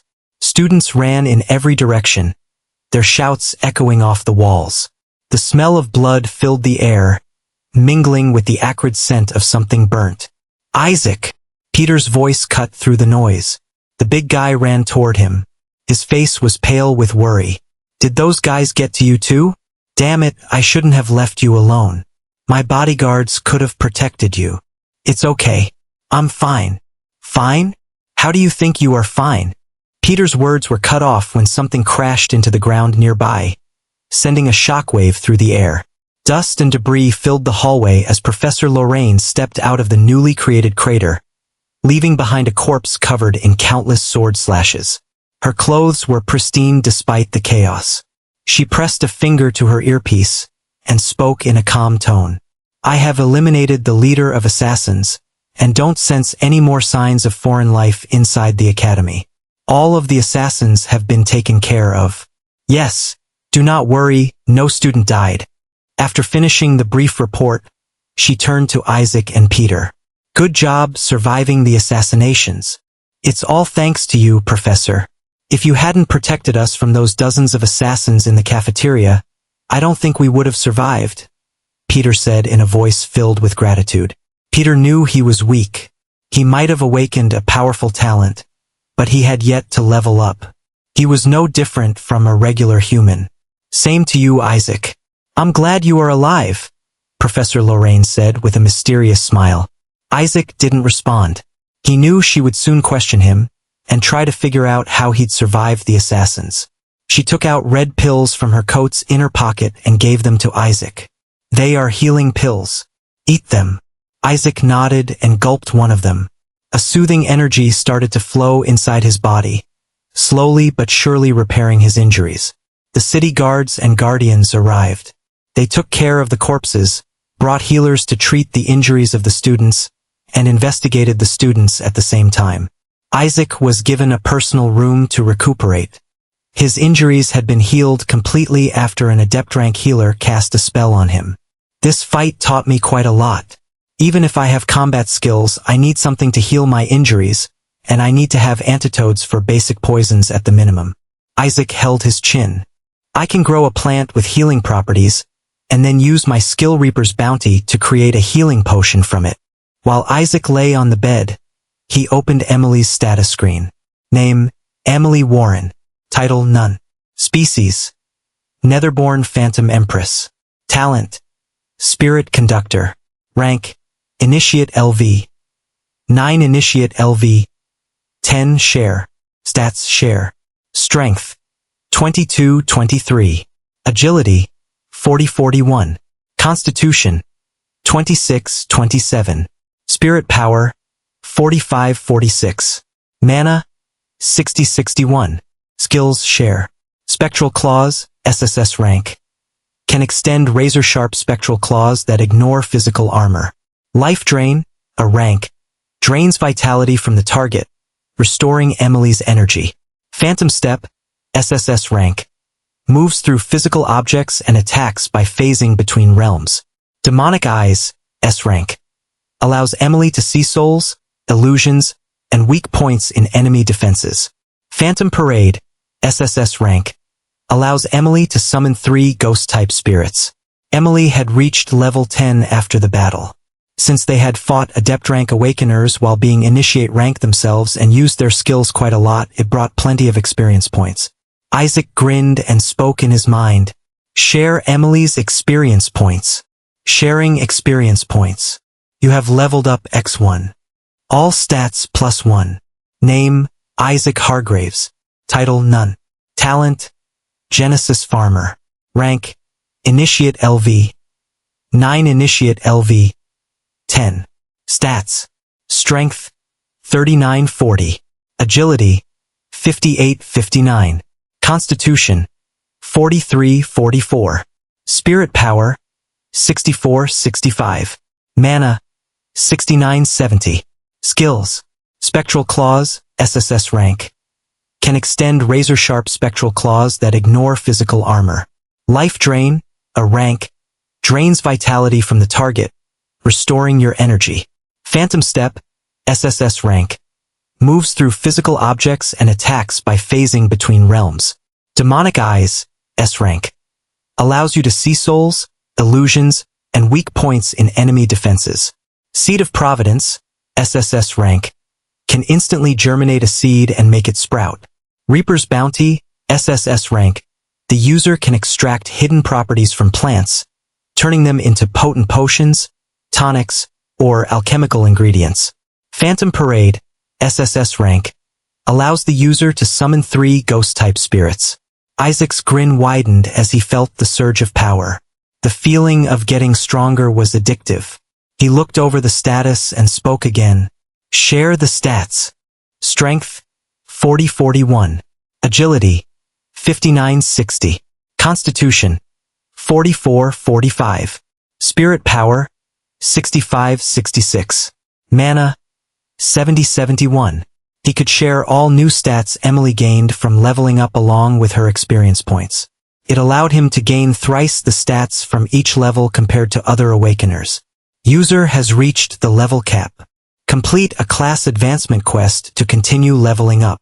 Isaac was pondering about the quest issue when the door opened, and Professor Lorraine entered.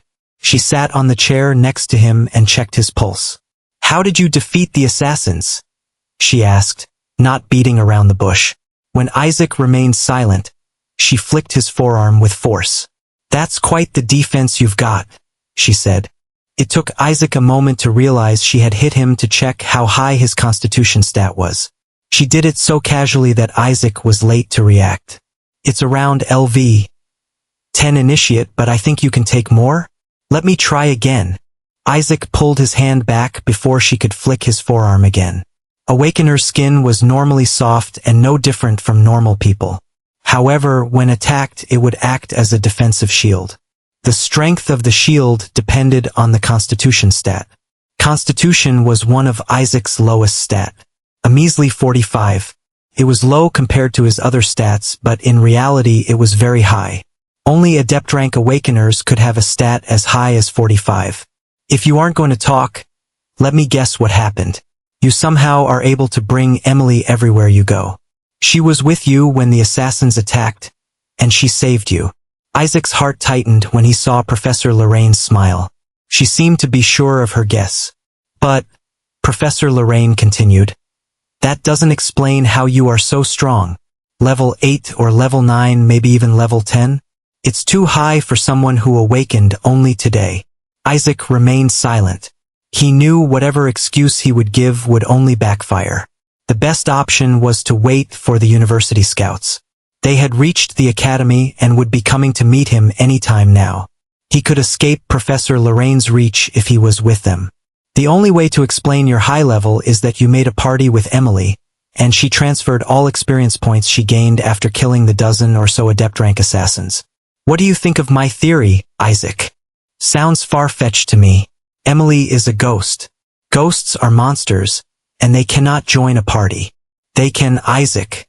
If a half-human, half-monster awakens a talent, they can form or join a party with no restriction. To be honest though, this is quite surprising. I never knew Emily was a human-ghost hybrid. As for her talent, it has to be S rank at the minimum, Professor Lorraine said. There were no corpses where you fought the assassins. Only S rank and higher drain skills can do that.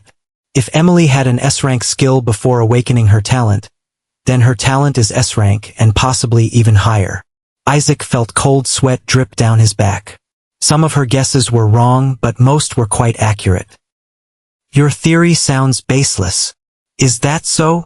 Professor Lorraine's lips curved into a sly smile. It made Isaac tense, and he was prepared to run at a moment's notice. If I try to escape from a guardian, what will happen? Professor Lorraine is a guardian.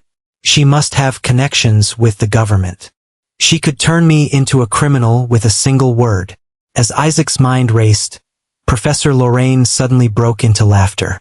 Caught him off guard. You're thinking about running away, aren't you? It's written all over you. What? You are really fun to tease, she chuckled. I know I have a hand in fueling the misunderstanding, but you really do think I am some kind of villain who had kept Emily locked away. Isaac stood frozen. The situation was too confusing for him to make head or tail of it. Professor Lorraine's expression softened as she continued. I kept Emily in the room to protect her. She only recently gained sentience. Before that, she was vulnerable. If she had wandered freely, someone could have taken advantage of her beast bond. I was simply waiting for her to become aware enough to protect herself. Isaac blinked, struggling to keep up. You don't believe me, do you? Have you even asked Emily about me? Or were you too caught up in your assumptions of me being a villain? Isaac hesitated. He hadn't asked Emily about Professor Lorraine for a reason. If the professor had mistreated her, bringing it up might have touched her trauma. Besides, the clues had seemed clear to him. He thought he had figured everything out. Was it all a misunderstanding? Is Professor Lorraine not an enemy after all? If you think I'm lying, call Emily. She can confirm what I've said. Then why didn't you let her go after she gained sentience? Isaac asked, avoiding her suggestion.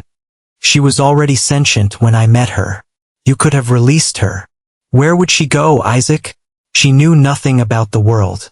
I was planning to teach her about society, and then get her admitted to a university.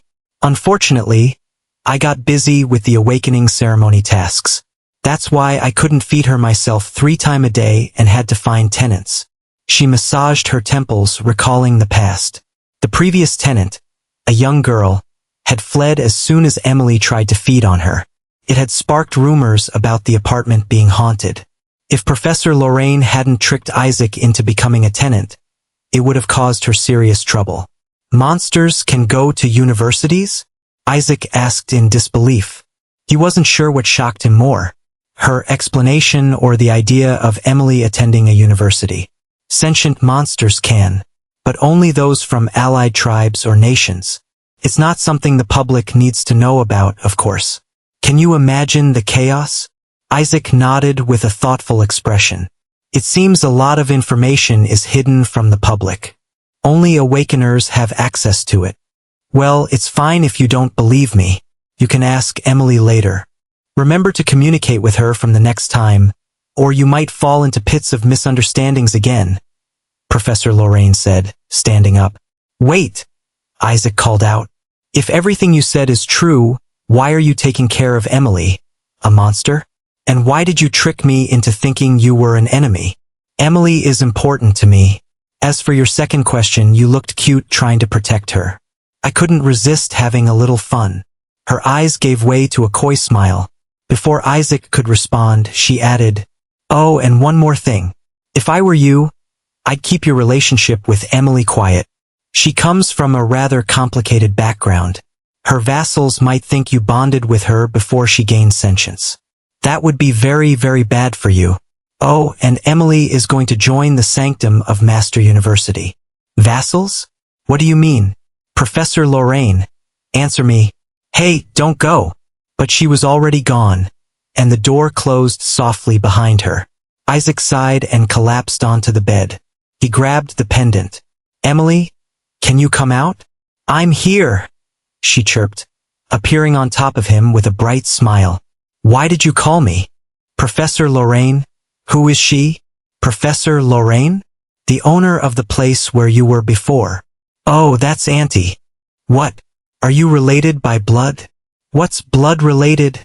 She asked, tilting her head. When I woke up, she told me to call her Auntie. We've been together ever since. Isaac stared at her. It was all a misunderstanding on my part. He wanted to slap his last night's overthinking self. Maybe meeting a ghost, getting a system, then kissing the ghost had short-circuited his judgment skills back then. Emily, do you have vassals? They are people who follow your orders like servants or followers. Auntie said I have someone like that, but I haven't met them yet. She said they're really nice, and I'll meet them when I go to study. Isaac covered his face upon hearing her answer. It seems Emily lost her memories after becoming a ghost. She might be a princess or something originally. I'm fucked, aren't I? Isaac. Emily leaned closer. Her face was inches from his. Her innocent eyes sparkled with concern.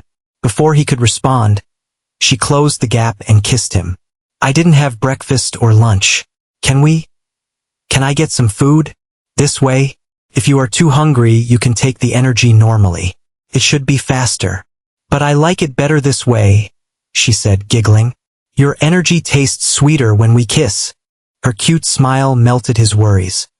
He had already crossed the line, and her vassals would likely come after him regardless. No point stopping now. Isaac leaned towards her and indulged in her. Emily's skills improved visibly after last night. Maybe it was why Isaac couldn't stop even after multiple rounds, or maybe it was due to how she asked for kisses in a needy voice. They only stopped after an hour. Suddenly, there was a knock on the door, and Professor Lorraine's voice came from the other side.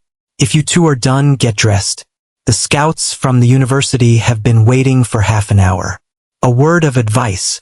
Wear defensive equipments if you have any, Isaac. The scout that came from Master of Sanctum is one of Emily's vassal, and she wants to know which hand you used to touch her. Isaac sweated. Why was she asking which hand he used to touch her? Don't tell me she is going to cut it? He had used both hands and a lot more. Just then, another voice, calm and dignified, came from the other side of the door. There is no need to tease them like this, Catherine.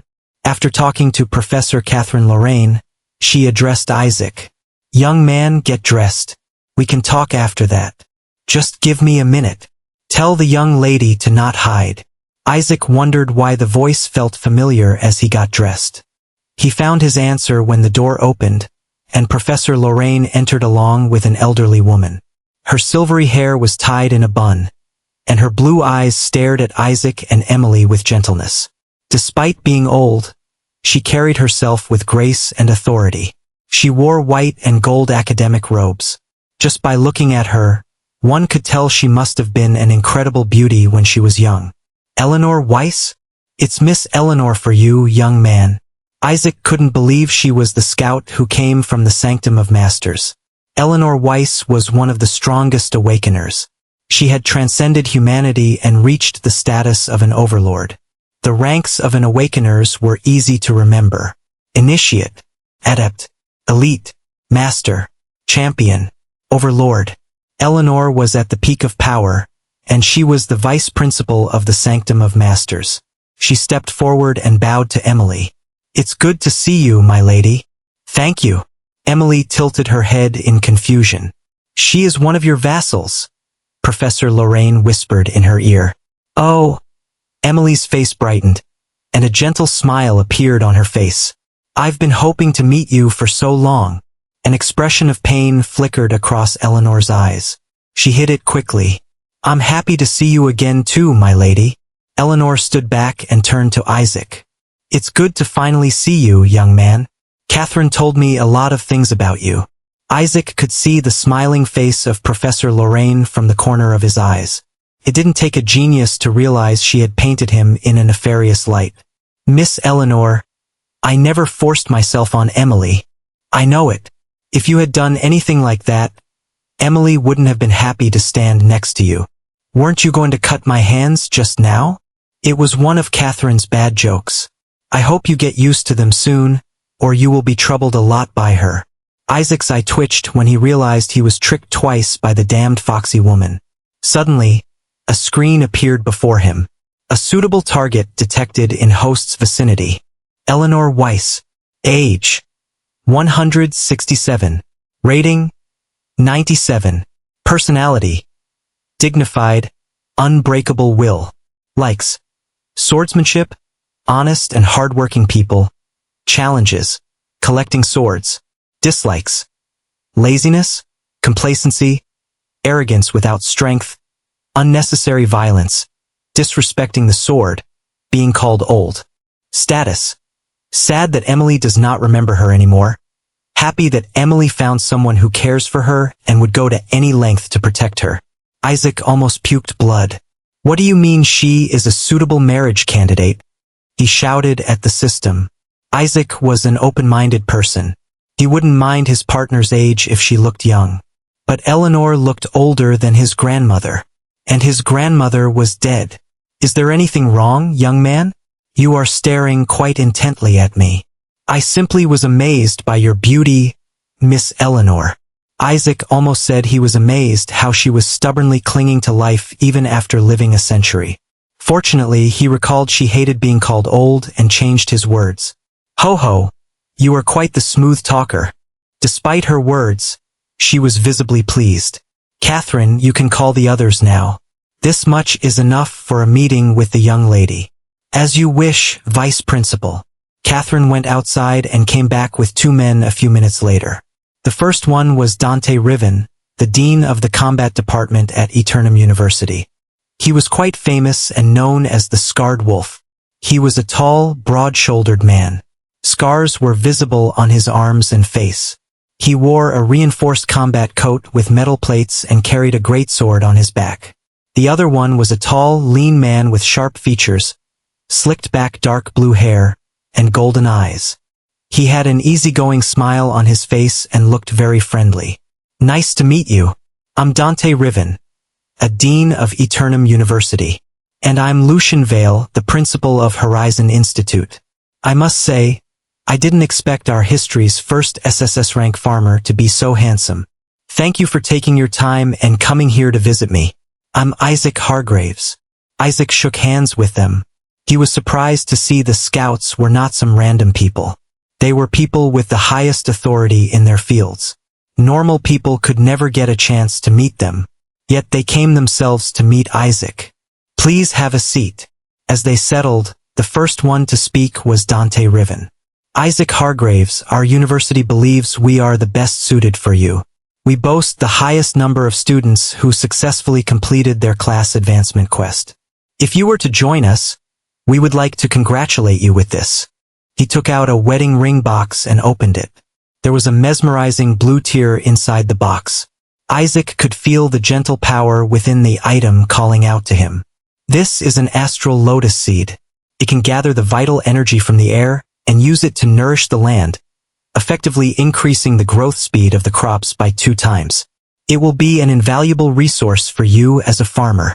After all, your skill levels will grow rapidly if you can grow and farm crops at a high speed, and this flower will help you with that.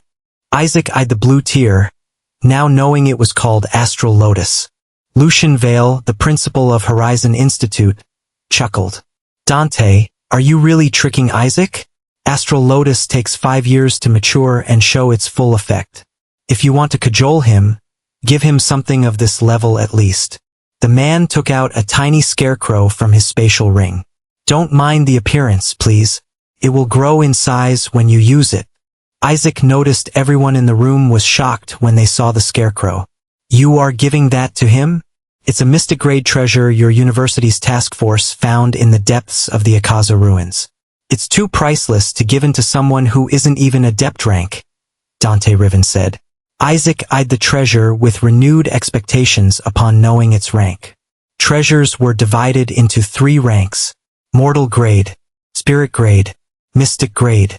The scarecrow Lucian wanted to give was the highest ranked treasure. It was mystic grade. This is the Deathwood Guardian. It will protect your farm from anyone up to champion rank. It will kill the intruders and absorb their life essence to nourish your crops. thereby increasing their growth speed and quality, Lucian explained. Lucian smiled. A mystic grade treasure is something that only the strongest champion rank awakeners get to use. Our Horizon Institute will gift this to you if you were to join us. You told me not to trick him, but aren't you doing the same? Deathwood Guardian can protect only a small area, Dante Riven commented. When did I trick him? Isaac is a farmer, and he doesn't have combat abilities. He needs someone to protect his crops, and the Deathwood Guardian is perfect for the job. Isaac looked at the treasures carefully. It was astonishing that universities were giving him rare treasures to recruit him. However, he didn't let himself get swept away by their gifts. He weighed his choices calmly. Ahem, since I am the last one, I will explain what Sanctum of Masters has prepared for Isaac. Eleanor looked at Isaac in the eye. Our university has a way to get you a class advancement quest for a class best suited for you. Others have a limited number of class advancement quests. They can give you Berserker class, a Sword Saint class. But do those classes suit your talent? No, they don't. A wrong class will waste the potential of your talent. This is why you should join us. Sanctum of Masters is known to raise ambiguous and difficult-to-master talents to their full potential. We can provide you a class that suits your talent. Lucian and Dante frowned upon hearing her words. They knew Sanctum of Masters had an advantage compared to them when it came to raising non-combat talents. They brought gifts to counter that advantage and get Isaac for themselves. And, Eleanor continued, we will give you a piece of land from the territory our university gained in Akaza ruins. What? Dante's eyes widened. You are giving him that? People will pay any price to get a small piece of a ruin, and you're giving land to him for free. Yes, we are planning to do that. Akaza ruins have rich soil, and it will be incredibly beneficial to Isaac. What is Akaza ruins? Isaac spoke up. He couldn't follow their conversation. Do you know about the history of fortified cities? Isaac? Eleanor questioned. Yes, fortified cities were built by the lost civilization. These cities protect us from mana poison rain and wild monsters. Since the city walls and city dome have automatic repairability, they get fixed on their own, which saves us a lot of trouble. Very good. I'm happy to see you kept up with your studies diligently. Isaac felt a bit embarrassed for being praised for such a small thing. Nonetheless, Eleanor was correct. Barely any student paid attention to studies or training, since awakening a powerful talent was the only thing that mattered in their eyes. Diligent students like Isaac and Alice were rare. Mana poison rain has devastated the world beyond repair. Trees, crops, nothing grows on land where mana poison rain has fallen. The only exception is fortified cities, which have purification spells built into them. They can purify the land. This is why we can only live in fortified cities. Food can be grown only here. Akaza Ruins is the unclaimed fortified city 89 that was recently discovered. Currently, the top 3 universities of our city are working together to claim fortified city 89 from the wild monsters. Isaac was amazed. He always wondered how new fortified cities were built. After all, they could not copy the technology of the lost civilization with their current technological standards. He believed it was done by people with architect or similar talents. Turns out, it was done by recapturing fortified cities that had yet to be discovered and had become nests of wild monsters. After the cities were recaptured, the people would power them up and activate their self-repair function. Isaac was already thinking of the benefits of having land. If the land was in a good area, he could build apartments on it and put them up for rent. He could even sell them to rich folks. Money would no longer be a problem for him. Or he could use the land to grow crops. If the land was as rich in nutrients as Eleanor and others made it out to be, it would give him a good yield and help him level up his skills rapidly. We have put forth our offers. Which university are you going to join? Eleanor asked. Sector 6C, unclaimed fortified city 89. We failed, sir. We couldn't eliminate the newly awakened farmer. Godric stared at his quivering subordinate in silence. The subordinate, covered in blood, was the only survivor among the group of assassins sent to Radiant Crest Academy. I let you have a spatial mage. He gathered all the assassins that were placed in different universities in the sector within minutes, and together you attacked Radiant Crest Academy. There were multiple Adept rank Awakeners in the group, and 2 were Elite rank Awakeners. On the other hand, Radiant Crest Academy's principal is only a LV-11 Adept, and the Guardian would have been LV-20 Adept at best. How did you lose against them? Godric's gruff voice sounded like stone scraping against stone. It sent shivers down the subordinate's spine. Answer me. To that, we were tricked. The Academy's defense was too lax. At first, we thought it was because their preparations had been inadequate, but it turned out that was a trap to lower our guard. Almost all of us were slaughtered as soon as we entered. Who attacked you? It couldn't be a normal Awakener if they could defeat you all single-handedly. The subordinate hesitated before he spoke. It was the Evil Sword. She was the guardian of Radiant Crest Academy. Godric's brows creased. Evil Sword was the disciple of one of the Overlord rank Awakeners, the Sword Empress. Why was someone strong like her acting as a no-name Academy's guardian? Just then, cold hands wrapped around Godric. The space behind him twisted, and a woman appeared. She had a beautiful face and an extremely alluring figure. However, the most eye-catching part about her was her hair. The ends of her green hair transformed into snakes. The woman smiled, flicking her long tongue in the air. Was Evil Sword there by coincidence? Or did they already know the boy would awaken a powerful talent? I do not know. Please forgive me. The subordinate's expression relaxed when the woman appeared. He had been worried Godric would kill him for the mission's failure, but that wouldn't happen anymore. Everyone in their rank knew of Vespera's kind nature. She would surely protect him from Godric's rampage. It must be a coincidence. A lot of Awakeners act as a guardian for a short period of time after signing a contract with the Central Sector. That must be it. Vespera nodded and looked at the subordinate. You can go now. Good job surviving. It wasn't your fault your team failed. Thank you. The subordinate stood up to leave when suddenly his legs grew weak, and he fell. His vision blurred, and a strange itchiness spread over his body. He scratched slowly at first, then began to do it with force. His nails dug into his skin and peeled it off, drawing blood. You have disgusting tastes, Godric spat. I wonder what you mean? I'm just punishing a deserter who ran away to protect his life while his team was on a mission. I don't want to do this either, but I have to follow your orders. Vespera's smile was chilling. While everyone thought she was Godric's subordinate, only he knew it was the opposite. After the man killed himself by peeling his skin and bleeding to death, Vespera spoke to Godric. Kill that farmer no matter what. We are currently overpowering the universities because they are facing a lack of provisions, which forces them to stop expeditions before they enter deep into the Akaza ruins. The situation would change now that they have an SSS rank farmer. We need to eliminate him before he supplies the university's task force with endless provisions. Vespera looked Godric in the eye. We have to be the ones who gain authority over Fortified City 89, and no one else. Make sure we don't fail if you don't want to suffer the consequences. Radiant Crest Academy, Sector 14, Fortified City 50. I'll join Sanctum of Masters. Lucian shook his head with a bitter smile, and Dante clicked his tongue. Their expressions said they had expected this outcome. Guess I lost the bet. TSH should have known. They took out an ancient gold coin from their pockets and flicked it towards Eleanor. She smiled and grabbed it with a single graceful move while remaining seated. It was my pleasure doing business with you. Dante harumphed at Eleanor's words. Lucian pushed his scarecrow towards Isaac with a bitter smile. Congratulations. Take this as a gift from me. Think of this astral lotus as the same. Isaac frowned when Dante gave him the box too.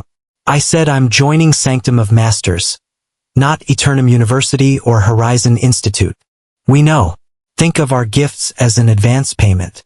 It's not every day we meet an SSS rank farmer and can have him owe us a favor. The reluctant expression didn't disappear from Lucian's face. It was clear he didn't want to part with his mystic-grade Deathwood Guardian. Don't be like this, Lucian. The bet had decided that we would give our gifts to Isaac no matter whom he chose. It's your fault for choosing such a precious gift to use in the bet. Eleanor was all smiles. A student of her university, and Emily's boyfriend, had gained a lot of treasures. Her smile gave shivers to Isaac. She should have known I had a high chance to choose Sanctum of Masters due to Emily, and she still made the bet. In other words, Miss Eleanor tricked them into losing their treasures. Somehow, I think I know who prepared this plan and told Miss Eleanor to use it. His gaze shifted to Professor Lorraine. Her coy smile affirmed his doubts. We will take our leave now. Dante and Lucian left. Here, take this. Eleanor gave him a ring. It's a spatial ring. You can keep the Astral Lotus Seed and Deathwood Guardian in it. She stood up and waited for Isaac to store the treasures. Isaac held the spatial ring. The space within it was far smaller than his soulbind pendant. However, he kept the pendant hidden and used the spatial ring. Would you come to the university now or later? Now. Then follow me. Our ride is waiting outside. Their group of 4 left the academy and sat in a luxurious sedan. Professor Lorraine drove, and Eleanor sat next to her. Isaac and Emily sat in the back seats. Emily was excited as they drove past large and magnificent buildings. Isaac explained about them to her with a smile on his face. The city was divided into 3 concentric circles. The central sector, Sector 0, was located in the centermost circle. It was where the politicians, conglomerates, and high-ranked awakeners lived. It had the largest area, measuring up to half of the entire fortified city. The second circle had sectors 1 to 9, and it was where wealthy people and mid- or low-rank awakeners lived. It measured up to 1/4 of the city. After that was the third circle. These sectors, numbering from 10 to 49, had to live within the measly 1/4 of the remaining city. It had poor infrastructure compared to the second circle and central sector and less liveliness. Isaac couldn't help but be amazed at how different the second circle was when compared to his sector 14, which was present in the third circle. His surprise only increased when they entered the central sector. The air there was much fresher than in other places.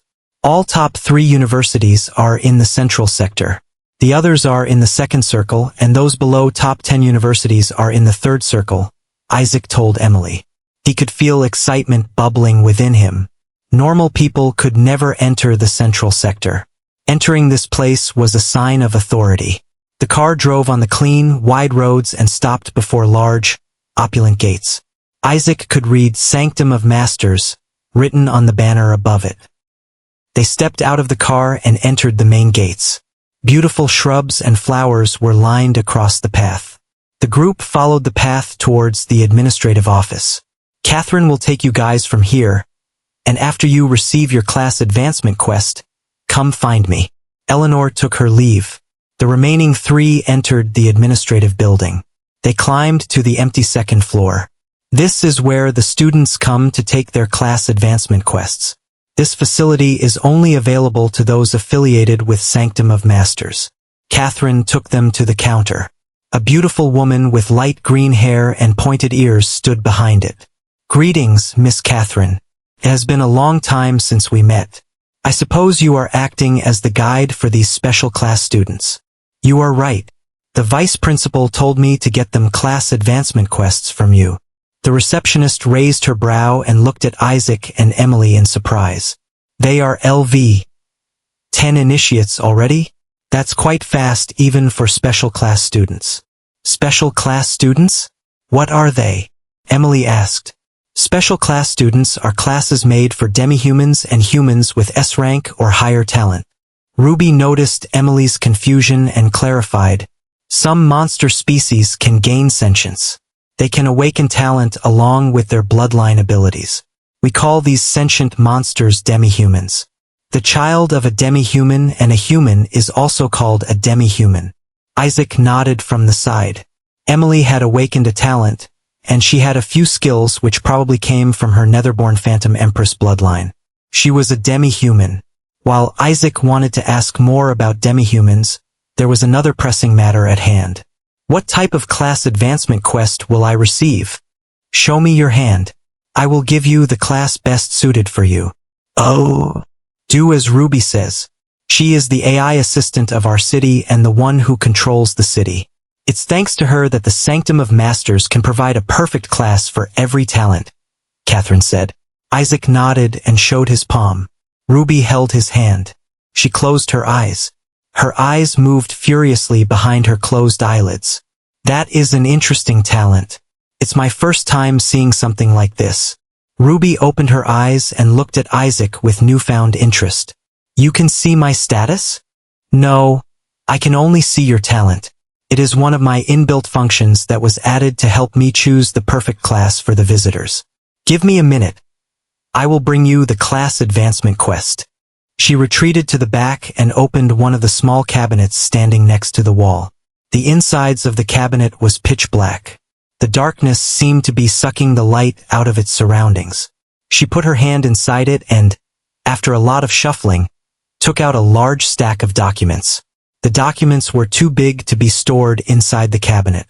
Ruby ignored the dissonance as she brought the documents back to the counter. Isaac read the title on the front page. Class Paths for SSS plus Genesis Farmer. Isaac noticed Emily and Catherine did not react upon seeing the rank and name of his class. Seeing his confusion, Ruby clarified, they can't see the title and content of these documents. It's a privacy protection skill. Isaac was impressed by the technology. Ruby opened the document and looked through the index. Genetic Harvester, Ruin Blood Conqueror, World Root Sage. Ruby flipped through the page before Isaac could read more. She tore the first page and gave it to Isaac. The other classes are for when you reach higher ranks. This is the one you need to get for your adept rank. Isaac took the paper. Following Ruby's instruction, he tore it. The page broke into clusters of light and entered his chest. Class Advancement Quest found. Class, Genetic Harvester. Rank, SSS+. Requirements, enhance one of your talent skills to perfection. Find or create a Tier 2 seed and harvest it. Absorb a genetic catalyst. Survive the evolutionary trial. An SSS+ rank class. It was a good choice I came to Sanctum of Masters. Other universities would have given B an S-rank class at best, and it would not have suited my talent. Just by looking at this quest, I can tell it's for my talent. Isaac wondered what fortified cities were. Ruby was the city's AI assistant, which must have been the reason she could get a class advancement quest for an SSS+ rank class. I'm as surprised as you. I didn't think you would have received a class of that rank. You didn't know? The cabinet I took out the class quest from is in Lost Civilization Relic. It gives the class quest according to its recipient's talent. I have no control over it. She turned to Emily. I will give the class to you now. Show me your hand. Emily received a class in a similar fashion. Isaac noticed he couldn't read anything on the documents that were brought out for her. Afterwards, Catherine took them to Eleanor's office. My job here is done. See you guys later. She left quite quickly. Isaac believed he would see her soon, or else she would have been a bit emotional due to her separation with Emily, given the two were close. Isaac knocked on the office door and entered after he got permission. A faint lavender scent wafted in the air. There was an office desk in the center and a sofa in the close left corner. The window was open, allowing the cool night air to enter the office. A few potted plants were placed on the windowsill beneath the window. Eleanor sat behind the office desk. She welcomed the two of them. Come sit. Thanks. Do you know why I called you two here? She asked after they took their seats. Isaac shook his head. It's quite simple. I wanted to tell you that this is a university. It is a place where we help you master your skills, level up, and reach your full potential. I don't understand what you are trying to say. I want you to be completely honest. What are your current stats and skills?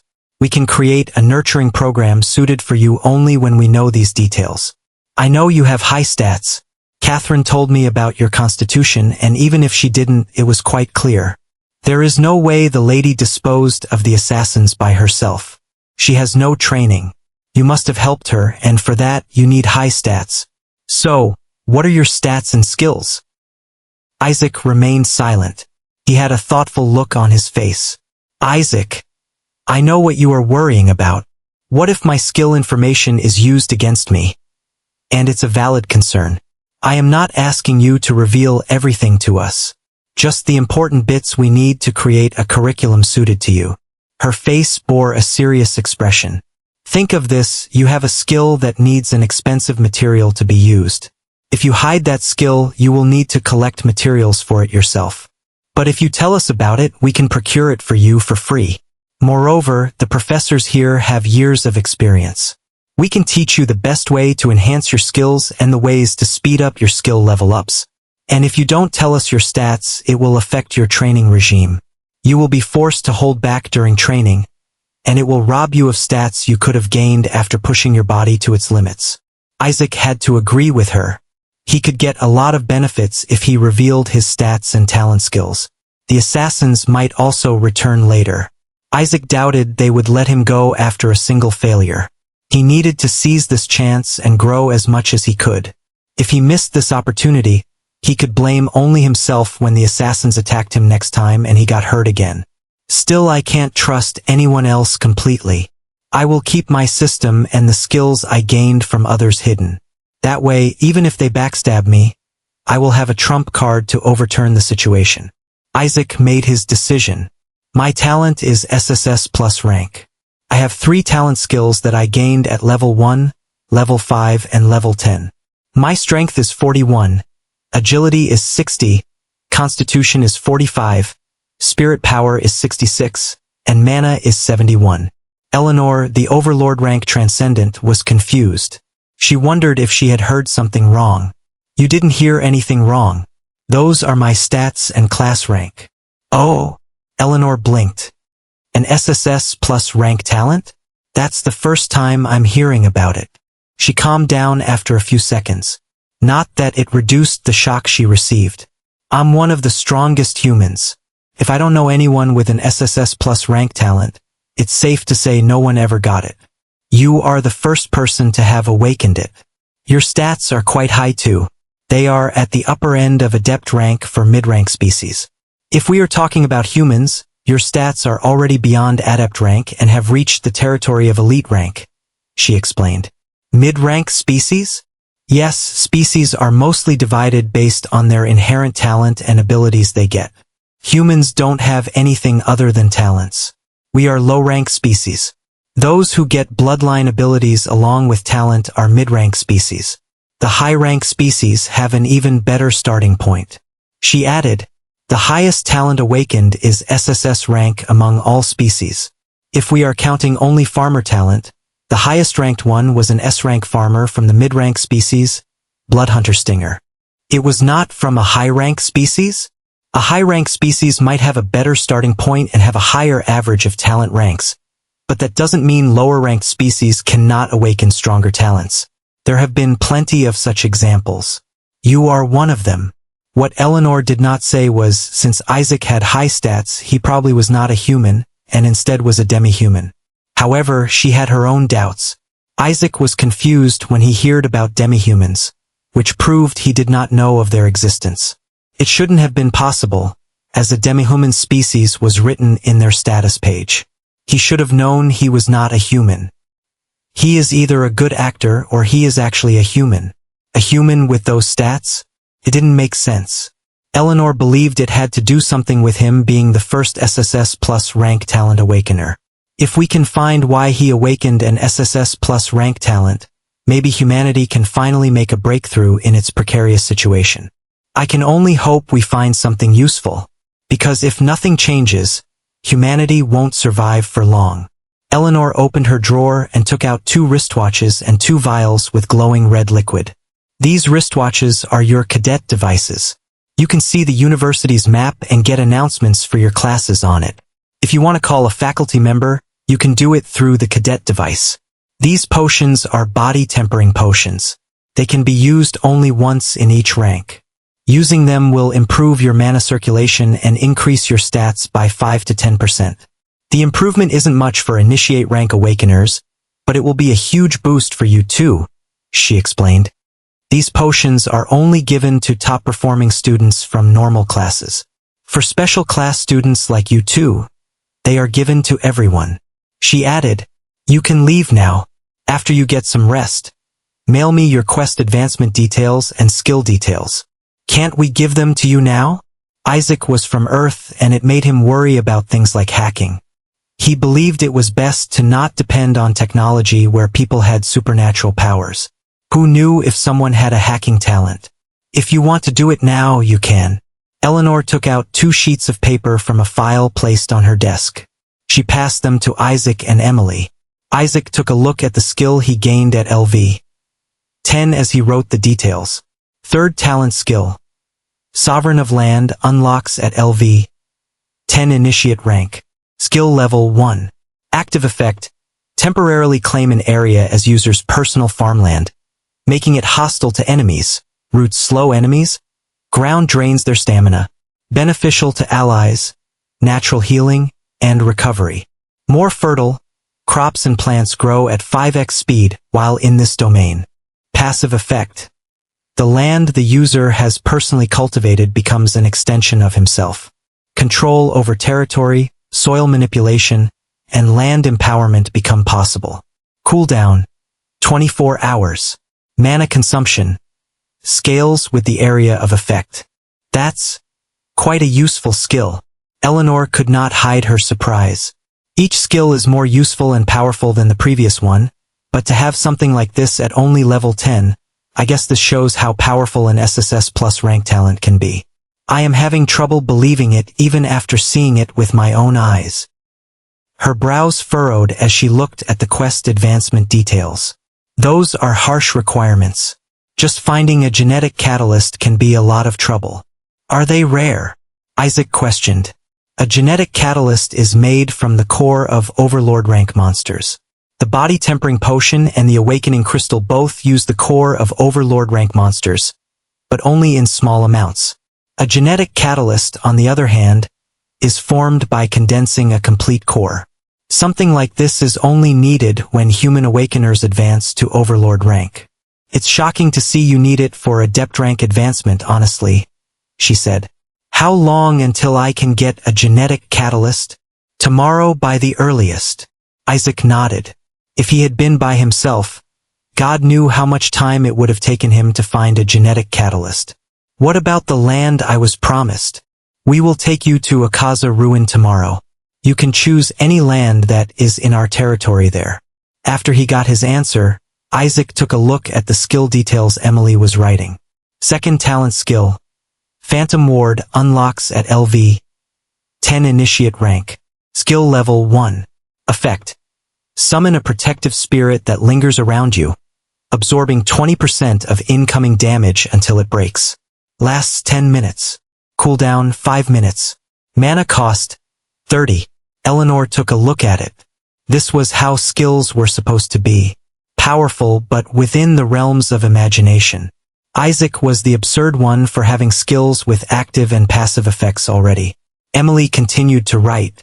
Class, Abyssal Empress. Rank, SSS. Requirements. Have 3 powerful ghosts swear fealty to you and gain their beast bond. Subjugate 5 different ghost types using spirit conductor abilities. Defeat a vengeful spirit that has slaughtered at least 100 people. Survive a death trial, where you face the spirits of those you've slain. The 2 gave the paper with details to her and were about to leave when Eleanor called out to them. You must be hungry. Go visit the cafeteria. It is open 24/7. Keep in mind you need to return to your rooms before the curfew starts, which is by 11 p.m. We have different rooms? Emily asked. Yes, my lady. Each student has their personal room, and they are allowed to sleep there only. But I want to. It's not allowed, my lady. Emily stared at Eleanor, then at Isaac, hoping he could persuade Eleanor. But it was clear she was not going to listen. We will take our leave, Isaac said and held Emily's hand.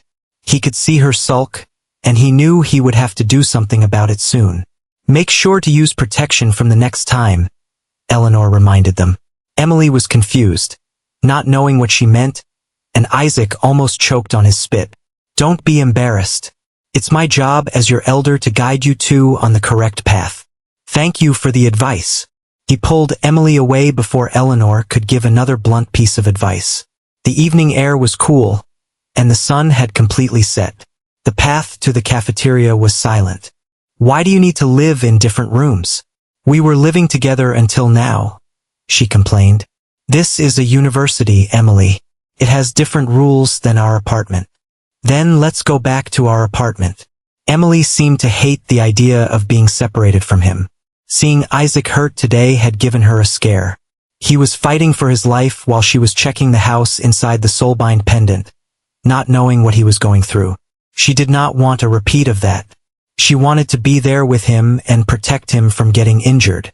We can't, Isaac said. He smiled when she squeezed his hand and held it tightly. Also, I will be going to the Akaza ruin tomorrow, and I might settle there to maintain the farm. You can come and visit on holidays, and we can spend our time together there. I doubt that place will have a curfew. What? No. Emily became aggravated. She thought they would be together during the classes at least, but he was going to a different place. Isaac patted her head. I don't want this either, Emily. But you saw what happened today. We need to focus on our studies and level up, or else we will have to live each day while worrying when we might get attacked. Emily had no reply to that. She could only nod with a crestfallen expression. The two entered the first-year student cafeteria, which was empty except for the girl sitting in the far corner. The food was free. Isaac ordered a hearty meal and sat at the nearby table. Emily took a strawberry shake under the advice of the serving staff. Emily's somber expression changed when she took a sip.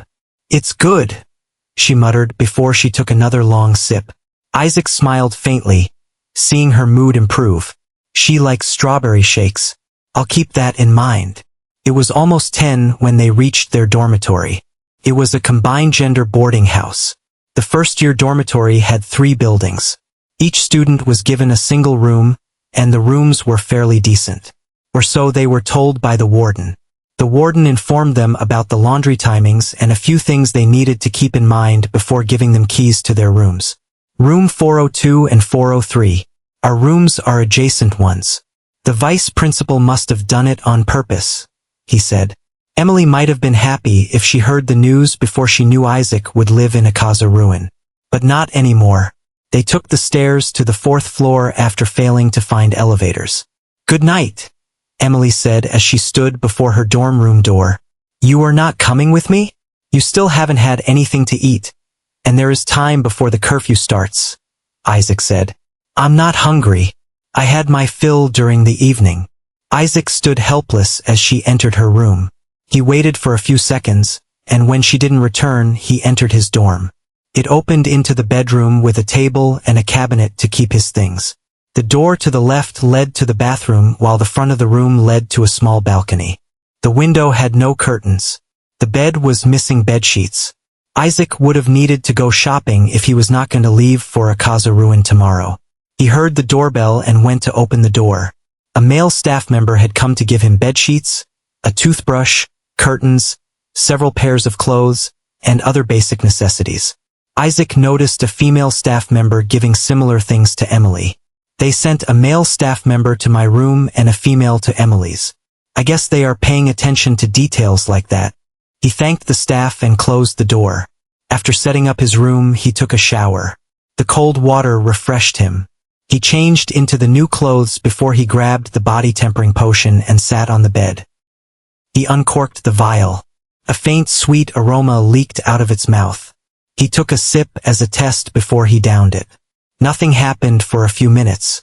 Just when he was starting to wonder if something was wrong with the potion, a searing heat surged within his abdomen. His muscles started to twist. The heat traveled through his bones and organs and increased the agony. Cold sweat flowed down Isaac's body. He refused to scream or writhe around in pain. He tried to calm the rampaging energy within him and fuse it into his muscles, organs, and bones. The pain turned into a soothing feeling as time passed. Isaac opened his eyes and noticed his vision had improved. He felt stronger, and his body was more flexible.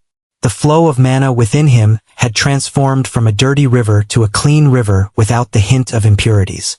He used Spectral Claw. Energy claws appeared around his hands.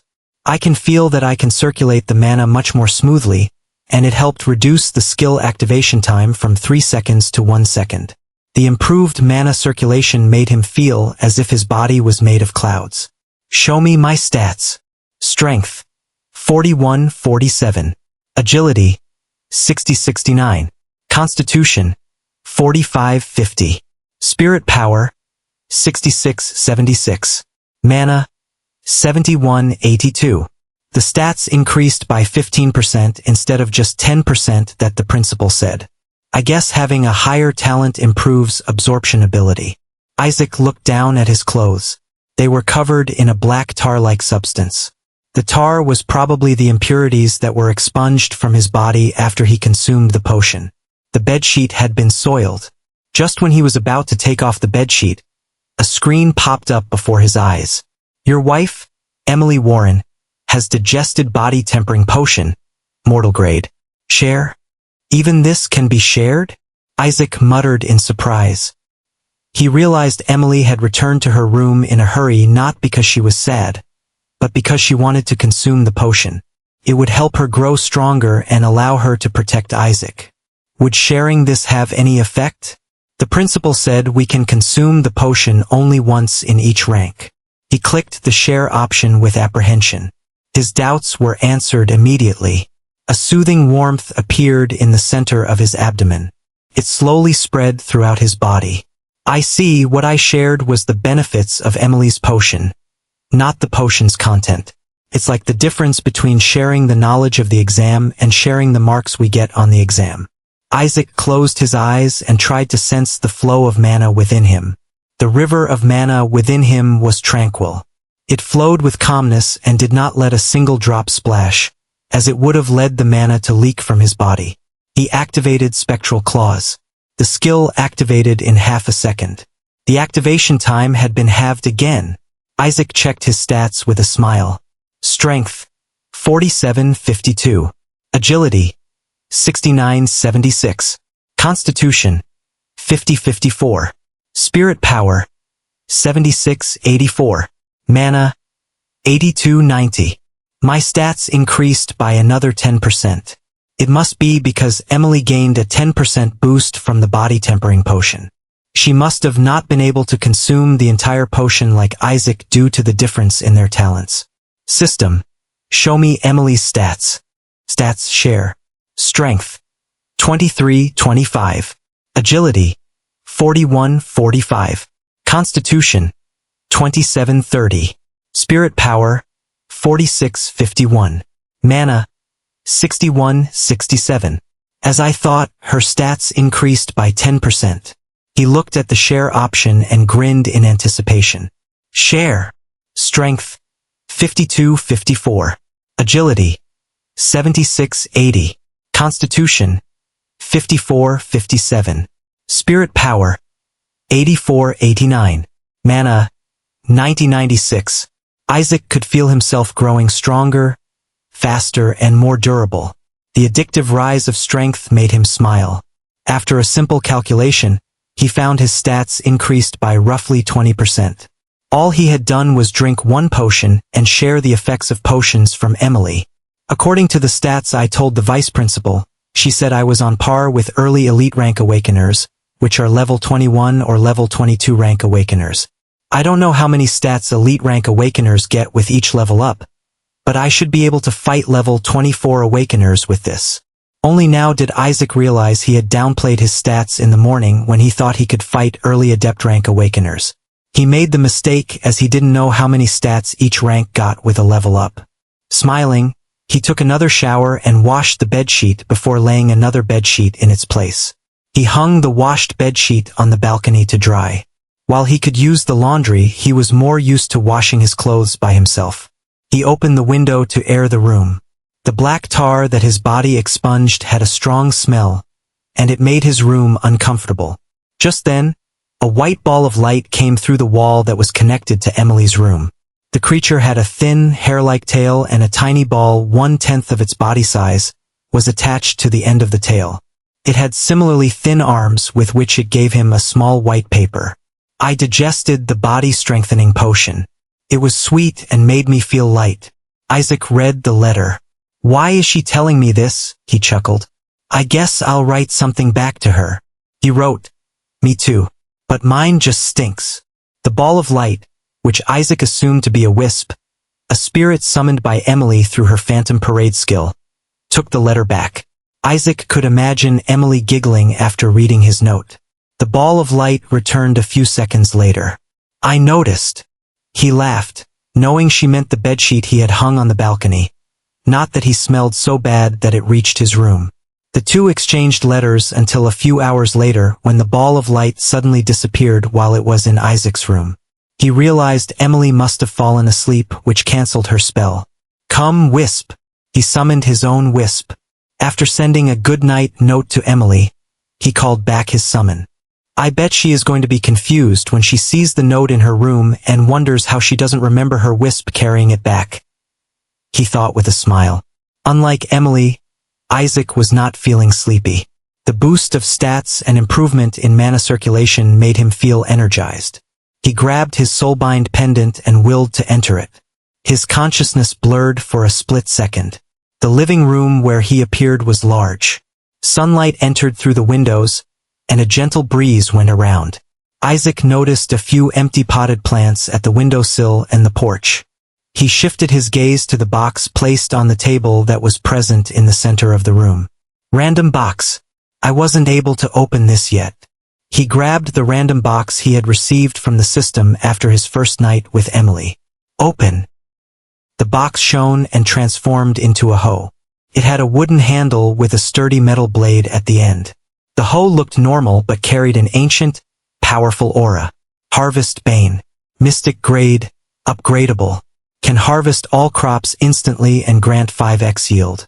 Makes the land 2x fertile. Crops grown on land tilled by Harvest Bane never wither and are immune to diseases. Mana consumption. Scales with area. Upgrade condition. Till 50 hectares with Harvest Bane. Isaac raised his brow. The effects of the hoe were perfect and would work nicely with his talent skills. Why is it showing upgradable when it's already at Mystic rank? That confused him, but knowing there was no use thinking about it, he moved on. If I'm not wrong, 50 hectares is roughly 500,000 square meters or, he made quick calculations, 5,381,950 square feet according to my previous world standards. That's quite a lot of area. He moved the hoe a bit, feeling it fit perfectly in his hand. It seemed to be made for him. Placing it on the table, he looked the other objects. It was the loot from the assassins. A box, some rations, and a pitch-black badge. The box had a beautiful red flower inside it. Its petals looked like blood droplets. Isaac couldn't understand why an assassin would keep something like this. The rations were standard rations used by explorers, and the badge had an insignia of a snake wrapped around a sword. He failed to recall seeing anything of the sort before. He made a note to himself to search for the insignia on the badge and the flower and exited the house. The garden outside was covered in gentle sunlight. Isaac walked 10 steps beyond his porch before he was met by an invisible wall. He put his hand before him and looked for any gap. After a few minutes, he was sure the whole area was sealed by the invisible wall. He returned to the house. The electricity and the water worked, and there was gas in the kitchen. It made him wonder if the gas would be refilled on its own or if he would have to bring some from outside. I wonder if this place has a day and night cycle. The empty pots on the windowsill were quite large. He could use them to grow rare herbs. Unfortunately, he would have to give up on farming in large masses as the porch was too small. The bedrooms were well maintained and had soft mattresses. Isaac slept on the bed of the ground floor's main room. It felt only a second had passed when his internal clock woke him up. He opened his eyes and noticed something soft embracing him. Emily? Her ears twitched, half asleep. It took Isaac a full moment to wake up. Emily was snuggling into his arms, and she was in her nightwear. He checked the clock at the bedside as he sat up. 6 a.m. So she entered my room as soon as the curfew ended, which means she's been here for 2 hours. The wall between their rooms was easy to phase through with her phantom step. She only had to look at the empty room and at the soulbind pendant on the bed to conclude Isaac was inside the soulbind pendant. She hates being alone. That much is clear by the dislikes on her status. But I never thought it would be to this extent. His heart stung knowing she would be alone after he left for Akaza ruin. He decided to dote on her while they were still together. Emily stirred awake by his movements. Isaac! Her long eyelashes fluttered. Hungry. She spread her arms towards him while still half asleep. Isaac chuckled. She didn't seem to mind they had just woken up. He was let go only when she had her fill. Where are you going? Gym. Isaac dressed up. Gym? Yeah, I missed a day yesterday. I don't want to miss it again today. Is that important? You can level up now. Extraneous physical exercise increases our stats without leveling up. My lady. It's also important to be used to moving the body under strain. It helps during battles. Then I'll come too. Emily left eagerly and came to his dorm room's doorstep after she changed. She wore a short black tank top that revealed her shoulders and belly button, black gym leggings that accentuated her curves, and had her hair tied up in a ponytail. How is it? It looks good on you. She giggled at his compliment and felt glad to have chosen this one among all the clothes she had. The two walked down to the gym at the first basement floor. It was quite large and was equipped nicely.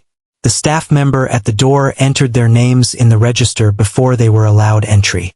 Isaac looked around. The equipment and weights were normal. They could not be used by awakeners, let alone him and Emily, who had high stats.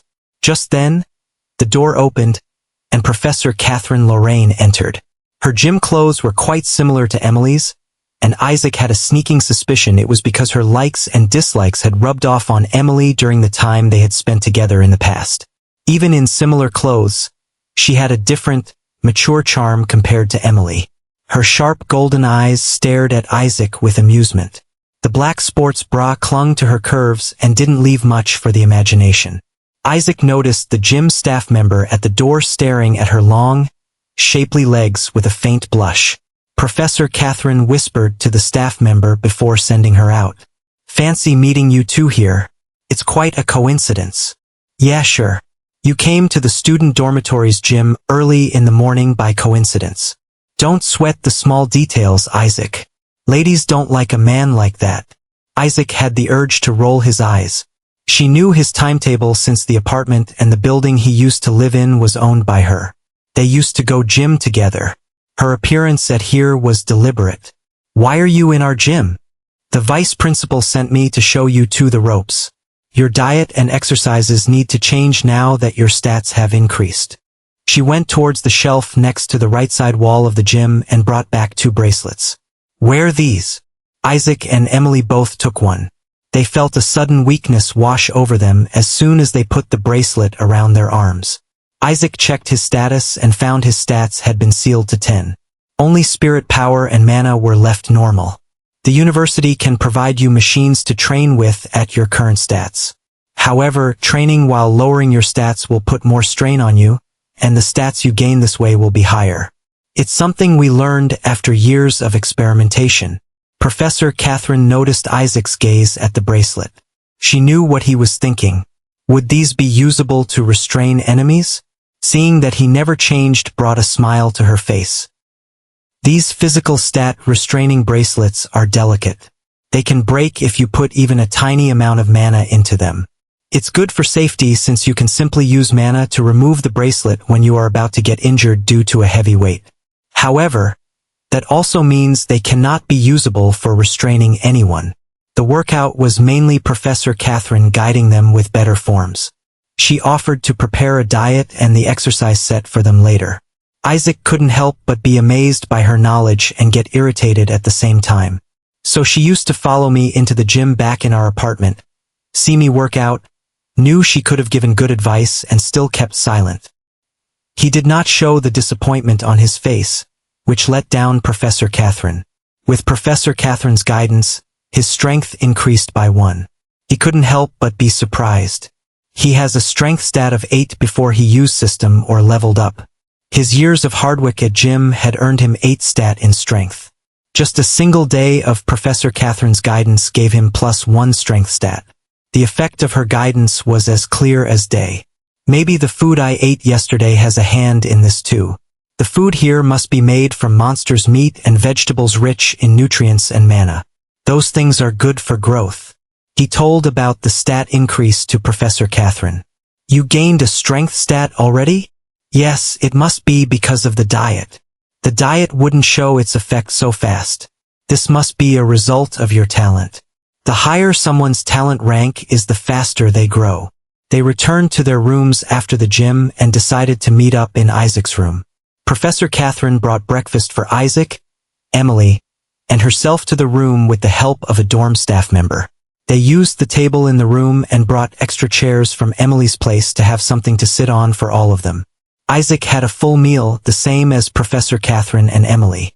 Emily was given a blood drop-shaped red gemstone as dessert. What is this? Life stone. It has life force stored inside it. For Emily, it's food. You had something like that? Isaac questioned.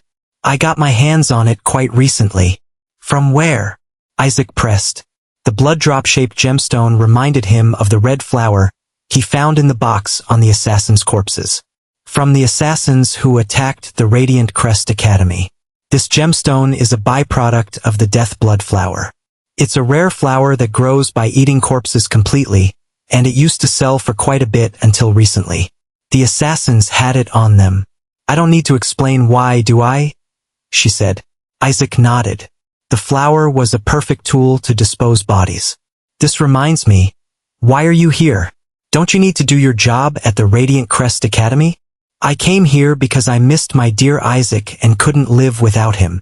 Her words and teasing smile made Emily react. She dragged her chair close to him and held his hand as if she wasn't going to give Isaac to her. Emily, why that reaction? You will refuse your auntie. Yes, but I thought we were close? A small doubt appeared in Emily's eyes, only for it to disappear the next second. I won't share Isaac. Not even for a bit? I'm already past my early 20s, and I haven't even had a boyfriend. Won't you take pity on me and give him to me for only a bit? Emily seemed to be recalling her time with Professor Catherine. Her nails dug into Isaac's skin as she struggled between different choices. She gritted her teeth and spoke. If it's only for a bit. Professor Catherine burst into a chuckle, seeing Emily's serious expression. Relax, I'm just joking. No one is taking your Isaac away. Her words stunned Emily. She had a pout for the remainder of breakfast. Later, Professor Catherine dialed the dorm staff and had them take the empty dishes away. She then took out an orb from what Isaac believed to be a spatial bracelet. The orb had a ghostly green flame inside it. This is a spirit-type genetic catalyst. Genetic catalysts have a type? Yes, they do. Absorbing the genetic catalyst that resonates with you, even if it's not for ranking up, brings great benefits. They are precious, though, so people only use them if they are needed for ranking up. What if we absorb a genetic catalyst that doesn't match our type? Nothing happens. It's normal to absorb any random genetic type catalyst you can get your hand on. These things are hard to find, and you can't be picky when you finally get one. She turned her eyes toward Emily. This genetic catalyst is Emily's inheritance, and it is a perfect match for her. The vice principal said you can use it if Emily gives the green light. Though, you will have to sign an agreement that you will help her find a genetic catalyst in the future. Isaac was apprehensive about the idea of absorbing a genetic catalyst that was not of his affinity. If a genetic catalyst could only be absorbed once like the body-strengthening potion, he wanted to choose the genetic catalyst best suited for himself. Anything else would be harming his future prospects. After knowing the genetic catalyst was for Emily, he made up his mind. He would give it to Emily secretly and have her absorb it. I got it, he lied. But Professor, how do we know what genetic catalyst suits us? You don't. Oh. Knowing your affinity needs a rare device. The place where it was can no longer be visited, so we don't have any way to know if this one suits you. But as I said, don't worry. Absorbing a different type of genetic catalyst doesn't harm you. It doesn't give any extra benefits either, Isaac thought to himself. Professor Catherine left after giving the genetic catalyst to Isaac and have him sign the agreement. She told him to absorb it by evening. They would leave for a Kaza ruin after that. Here, take this, Emily. What? Why are you giving this to me? Auntie said this was for you. She also said it originally belonged to you. But you need it for your class advancement quest. You will need it in the future. You need it now. As for myself, I will find a genetic catalyst for myself when I need it. We will find a genetic catalyst for you, not you alone, but that's beside the point. You can take this. I actually don't need it. I asked for it to test how far they were going to go to nurture me. Huh. Yes, so take it. Actually, absorb it now, it should give you a good boost. We will find the genetic catalyst for your rank up in the future. This will also be better for us since we won't need to worry about hiding this genetic catalyst from others. Emily looked at the genetic crystal, then back at Isaac. He had to convince her a lot to make her believe he didn't need it for his class advancement quest. Later, she returned to her room to absorb it, leaving Isaac alone. He told her she could do it in his room. She refused. It made him wonder if she was worried about stinking like they had after using the body-strengthening potion. Last night confirmed that I will share the benefits if she consumes the genetic catalyst. This means I can still consume a genetic crystal myself. Isaac waited for 2 hours before he saw a screen pop up before his eyes. Your wife, Emily Warren, has absorbed a Tier 1 genetic catalyst. Spirit type. Share? Share. A soothing warmth bubbled in Isaac's abdomen. It traveled throughout his body and seeped into his cells. Isaac's vision improved. He could see the tiniest of cracks on the walls that were otherwise invisible. His mind became clearer and sharper, and he could think faster. He tried to recall small things like what he had eaten during lunch a week ago. I ate vegetable stir-fry with rice 6 days ago, pasta 20 days ago, and potato curry 33 days ago. A smile appeared on his face when he recalled everything with ease. System. Show me what changed. Spirit power. 8997. Mana. 9699. Life drain. A rank S rank drains a large amount of vitality from the target, restoring your energy. Excess stolen vitality can be converted into a temporary healing aura. Demonic eyes. S rank SS rank allows you to see souls, illusions, and weak points in enemy defenses. You are able to see through obstructions and can gaze upon mana. Genetic catalyst absorbed. Class advancement quest requirement. Absorb a genetic catalyst. Completed. Isaac was overjoyed. His spirit power increased to 97. Spirit power determined the recovery rate of mana. Currently, Isaac could recover 9.7 mana per minute. Spirit power also determined one's mental defense, willpower, and thinking capacity, which affected problem-solving ability and memory.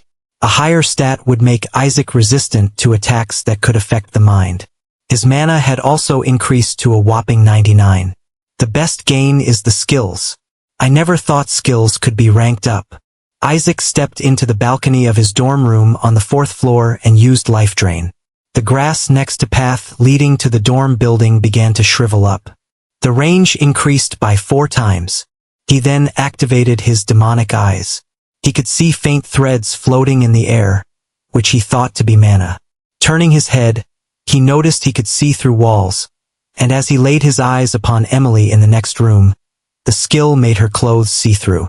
Emily blushed heavily when she looked in Isaac's direction. She likely saw him naked thanks to the skill. Isaac chuckled and cancelled his skill. He congratulated Emily when they met later and spent his time with her until Professor Catherine came to pick him up. Professor Catherine told him they would be using a warp gate to travel to a Kaza ruin. Emily came with them until the entry point of the building inside which warp gates were built. See you later. Emily waved her hand with a smile. She did not look sad, but Isaac could tell it was a front she put up to make him not worry about her. Goodbye. Call me on the wristwatch when you are feeling bored. Isaac followed Emily's example and did not show any sadness. He entered the restricted area along with Professor Catherine after saying his goodbye. The large building had no windows. After taking a lift downward for 30 seconds, they stepped into a white-painted corridor. Professor Catherine led the way. How did your breakthrough go? It was nice. I completed one of my class advancement quest requirements. Good. Now take this, and fill this form with your latest stats. She passed him a paper on a clipboard. Isaac wrote his stats, which earned a raised eyebrow from Professor Catherine. Those are quite high stats. The body tempering potion and genetic catalyst gave you a good boost. I suppose you could absorb the full potions unlike others. It must be thanks to your talent. But if you continue to grow like this, you might hit the stat limit. Stat limit. Isaac had an ominous premonition. Initiate rank awakeners cannot have a stat higher than 100. This is the same for every race. That's bad news. Not really. Oh. When you reach the stat limit, you get a nice title. She smiled mysteriously. Isaac wanted to ask what the title for reaching 100 in mana would be, but her expression said she would not tell him. Professor, is there any way to break past the stat limit? Why are you asking a question like that? It's due to my skills. Reaper's bounty gives me the natural energy of the crops I harvest, which I suppose means the mana stat. I would lose tons of mana if the stat limit is at 100. The natural energy could mean something other than mana, though I suppose you are right. Her heels clinked against the white tile floor, and she seemed to be in deep thought. No, I can't think of anything that can break past the stat limits. Nothing? Not even a clue. Well, there is a clue, but I wonder what I will get in exchange for it. What do you want? How about this? If you soothe this lady's heart for a night, I will answer your question. Isaac almost puked blood in anger. He was in a serious trouble and she was joking with him. Okay, don't look so angry. My cute Isaac doesn't look good with that expression. Can I charge you for sexual harassment? You can, but the disciplinary committee head professor was just changed. You need to wait until the new professor takes the office. How many days do I need to wait? I was thinking of joining the office tomorrow. You can drop by my office then. Isaac was left flabbergasted. Who the hell was Professor Catherine? She left Radiant Crest Academy, joined the Sanctum of Masters the next day, and became the disciplinary committee head professor. Her status had to be high if she could do things like that on a whim. Professor Catherine's smile grew bright when she saw his deep-in-thought expression.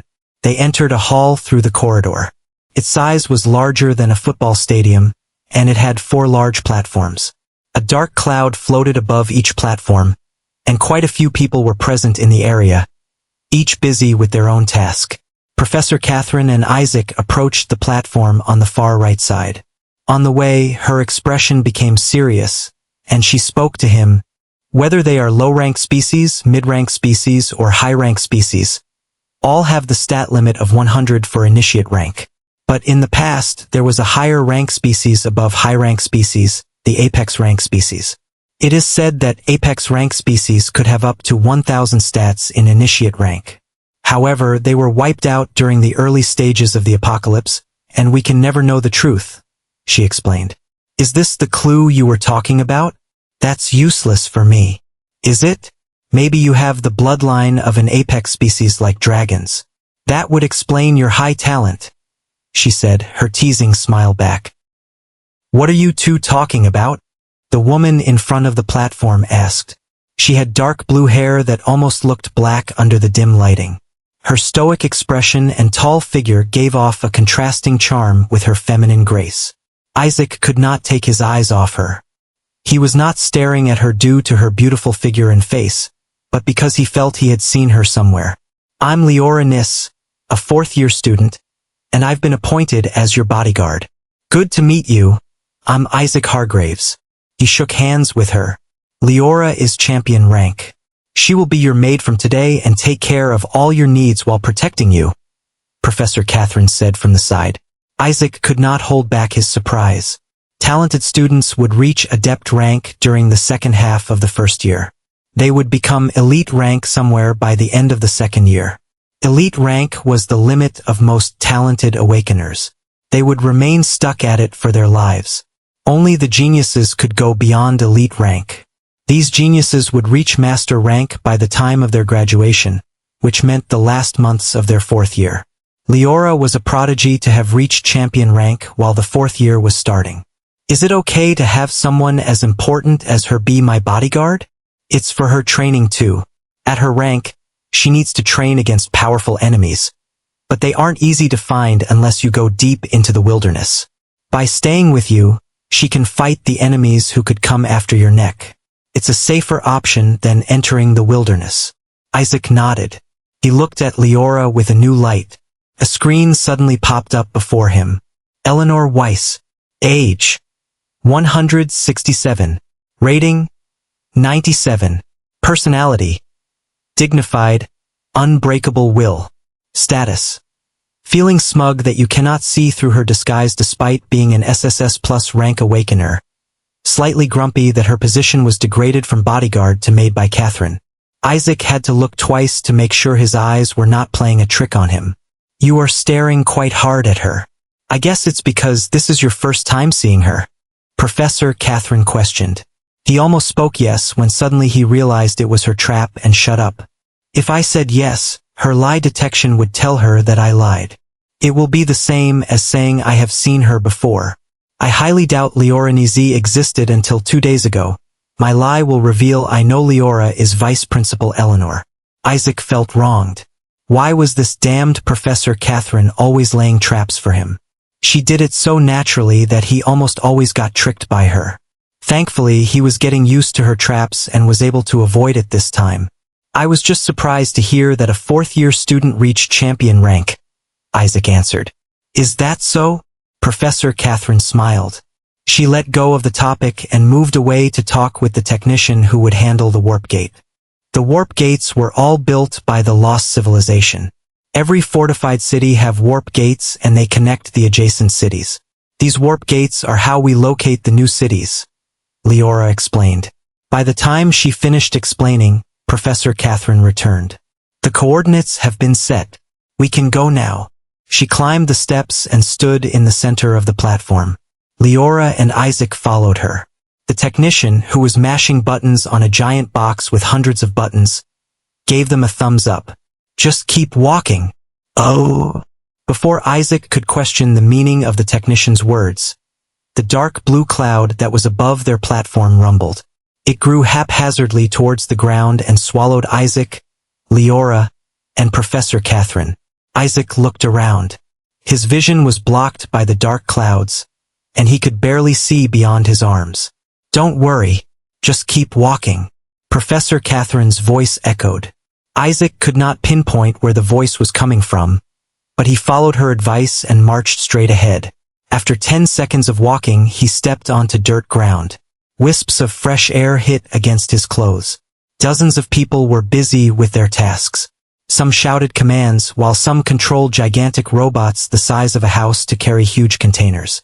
The young-looking people were wearing Sanctum of Masters uniforms, while the older ones wore a badge with the insignia of a sage hat and sage wand. It was the official insignia of Sanctum of Masters. Isaac noticed he was standing on a platform built in an open area. Several houses were being constructed nearby. The dark cloud that brought him here receded and became a small cloud floating above the platform. You look all right.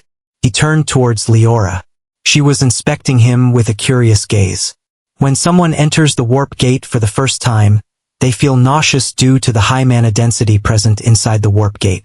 Yet you are perfectly fine. That means I have a high affinity for mana, no?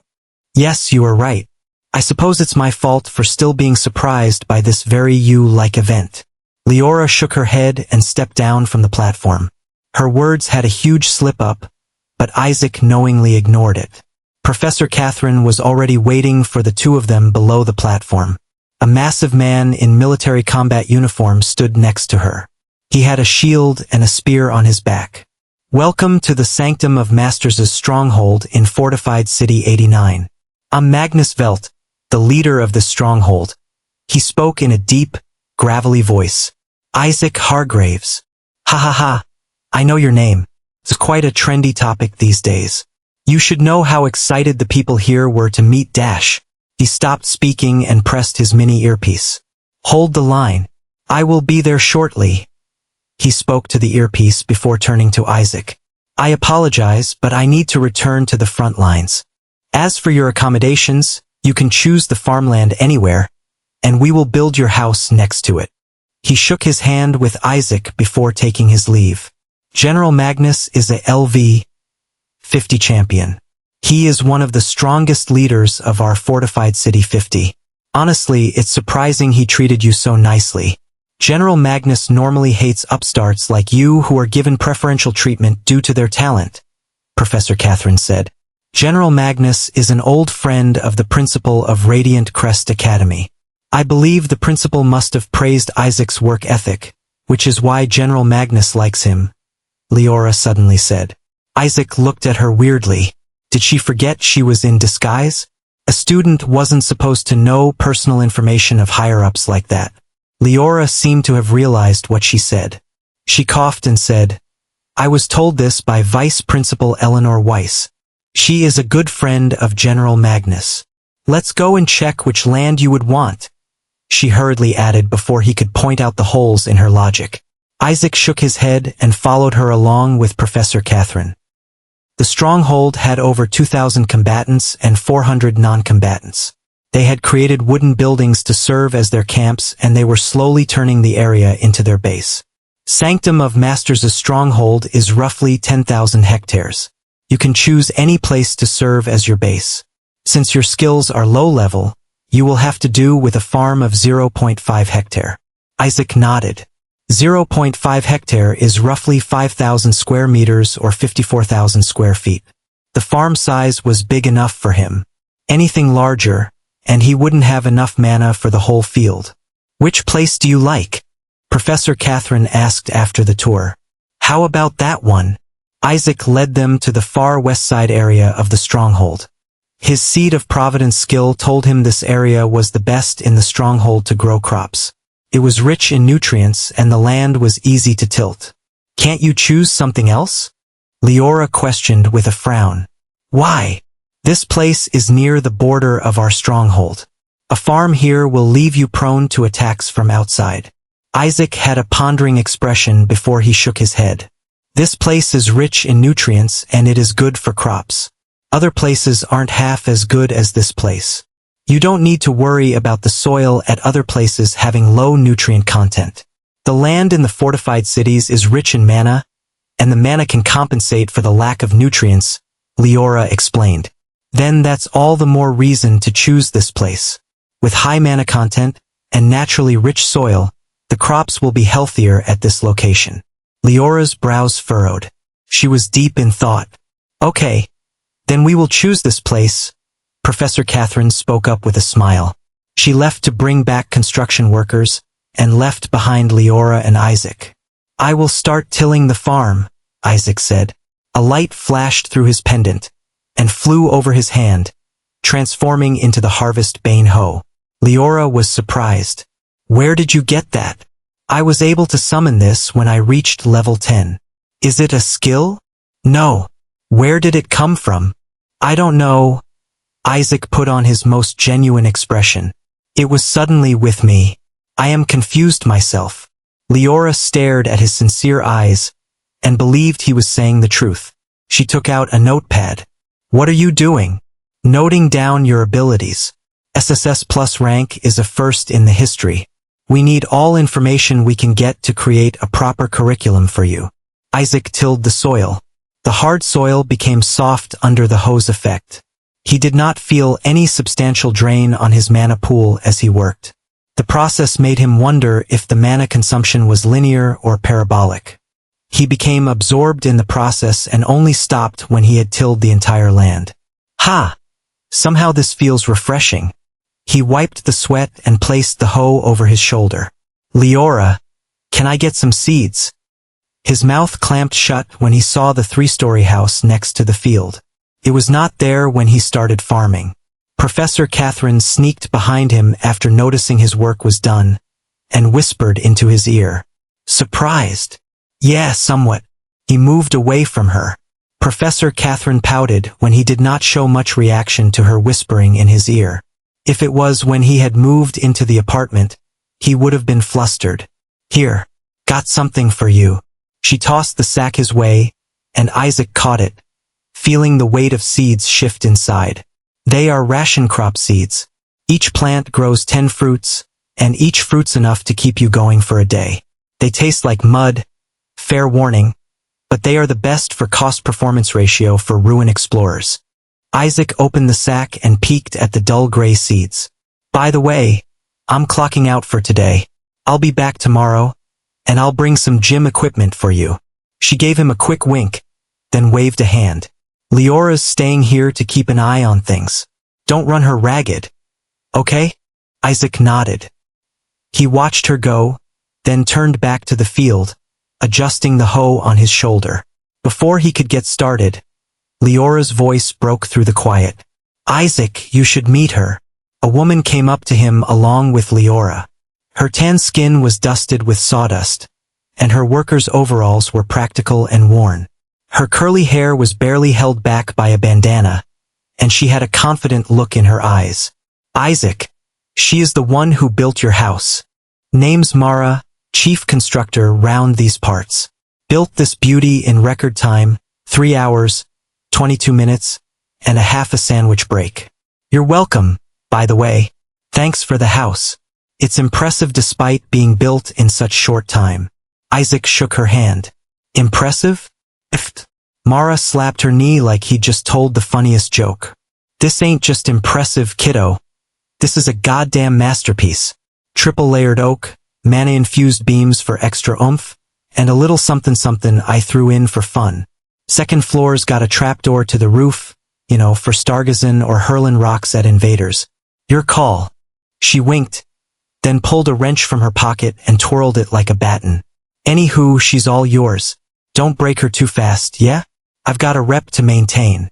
Mara gave an exaggerated salute, spun on her heel, and marched off, whistling a tune that sounded suspiciously like a drinking song. Leora finally put down her notepad and approached him. You've been at it for hours, Isaac. The field's done and the house is up. You should rest now. I'm fine, Isaac said, kneeling down to plant the first ration seed. I've got energy left, and I want to get these in the ground before I sleep.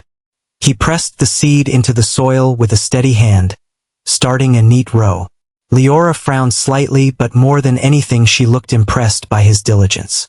All right, if you're sure. I'll stay close. I need to note your progress anyway. She flipped open her notepad and started writing as Isaac kept planting, moving through the rows. He was slightly awkward in the beginning, this being his first time doing farm work, but with time, he moved like a professional who has been working on farms for years. When he reached the center of the field, he stopped and pulled out a different seed. The astral lotus seed. It shimmered faintly in his palm, glowing with a soft, otherworldly light. He dug a small hole, placed it carefully, and closed his eyes. Let's see if this thing is as good as everyone said it was. With a push of his seed of providence skill, mana flowed out of him, and the ground trembled. A miraculous scene unfolded before their eyes. The astral lotus shot up. The growth was visible to naked eye. A small, radiant plant with petals that looked like starlight sprouted in full bloom. Its warm energy spread across the farm, sinking into the soil. Leora's eyes scanned the flower as she stepped closer. It's fully mature already, and it will double the growth speed of crops. Right now, the area of effect of astral lotus is 0.5 hectare, but it'll increase as the plant grows. That's good to know, Isaac said, standing up and brushing dirt off his knees. He felt a wave of tiredness hit him. His mana was down to 40, and a slight headache hit him due to using too much mana quickly. But he kept his expression steady. The ration crops need 3 to 9 months to grow. Their growth rate is mostly affected by the quality level of soil. Though the time should decrease with the astral lotus helping, and you have a passive skill that increases growth speed by another 2 times, Leora explained. She walked with him toward the house, adding, I'll make some tea and bread for you. Isaac nodded as they stepped into the cool interior. It will still take half a month to 2 months. Is there any way to speed it up more? There might be something we can do, Leora said, setting her notepad on a table. She moved to the small kitchen area nearby. We'll test some ideas tomorrow during class. She came back a few minutes later with a tray containing hot tea and thick slices of bread and handed it to him. "Thanks," Isaac said, taking the tea and sipping it. The warmth helped ease the ache in his muscles. Leora went to the kitchen and returned with tea, bread, and a small plate for herself. She sat across from him at a wooden table. They made small talk and she told him the vegetables, meat, and other cooking essentials will arrive tomorrow. Then they wouldn't need to sleep on bread. Isaac smiled. Bread used to be his staple food, and sometimes he would sleep on an empty stomach. After receiving a system and awakening a talent, he was finally able to leave that bleak life behind. After having his fill, he headed upstairs to his room with Leora following him. He glanced back. "Where are you going?" "To the room next to yours. I'm sleeping on the first floor, same as you." "Next to me?" Isaac stopped, surprised. "I'm your bodyguard. I need to be close in case of an emergency. It's a risk being too far if something happens." Isaac nodded in understanding. He moved towards his room while Leora's footsteps came behind him. Settling in his room, he pulled out his device and called Emily. "Hey, you there?" "Yep," she said, cheerful. "How'd the farm go?" A smile came on his face when he saw her bright expression. "I planted some ration crops and got the astral lotus up. My house is done too. It's surprising how fast it went up." "What about your day?" They talked until Emily's words started to slur with sleep. "Good night, Isaac," she mumbled. "Good night," he replied, waiting until she was out before hanging up. Only then did he let himself lie down, the day's work pulling him into sleep. Leora jolted awake in the dead of night. Something was off. She could hear faint movements outside. She sat up in her bed and listened. There it was again. Soft footsteps, too systematic to be wind or animals. Her hand slid under her pillow, closing around the hilt of her sword. As Isaac's bodyguard, she couldn't afford to ignore this. She slipped out of bed, wore her slippers and moved to the window. Peering through the gap in the curtains, she spotted 5 shadowy figures creeping through the darkness toward the house. Assassins. They were spreading out. 2 headed for the trapdoor on the roof, 3 circled to the first-floor windows. They knew the layout too well. Despite the danger, Leora's gaze had remained impassive. Leora grabbed her sword fully and jumped out of her room through the window. She struck fast. The first assassin didn't see her coming. A quick slash cut across the throat, and he crumpled without a sound. The second turned just as her blade pierced his chest, and a muffled gasp escaped before he fell. Leora darted to the side, catching the third as he climbed toward Isaac's window. She drove her sword through his back, pulling it free as he slumped to the ground. The 2 on the roof dropped down, alerted now but too late. She lunged, cutting one's legs out from under him, then finished him with a thrust. The last swung a dagger at her, but she parried and countered. Her blade sunk into his gut. 5 down in under a minute. Leora knelt by the bodies. It wouldn't be good to leave the corpses here as it would create unnecessary commotion. She pulled a small vial of dark red seeds from a pouch at her waist. Death blood flowers. She sprinkled them over the corpses, and within seconds, red crystal petals bloomed, spreading fast. The flowers consumed the flesh and blood, dissolving the bodies into nothing but faint stains on the grass. No trace left. She sheathed her sword and pulled out her phone, dialing Professor Catherine. It rang twice before the familiar voice answered. "Something happened?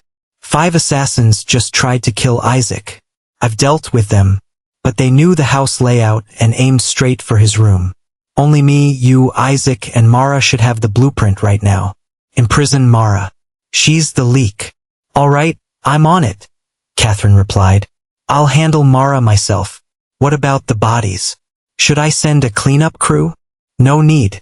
I dealt with the corpses already," Leora said.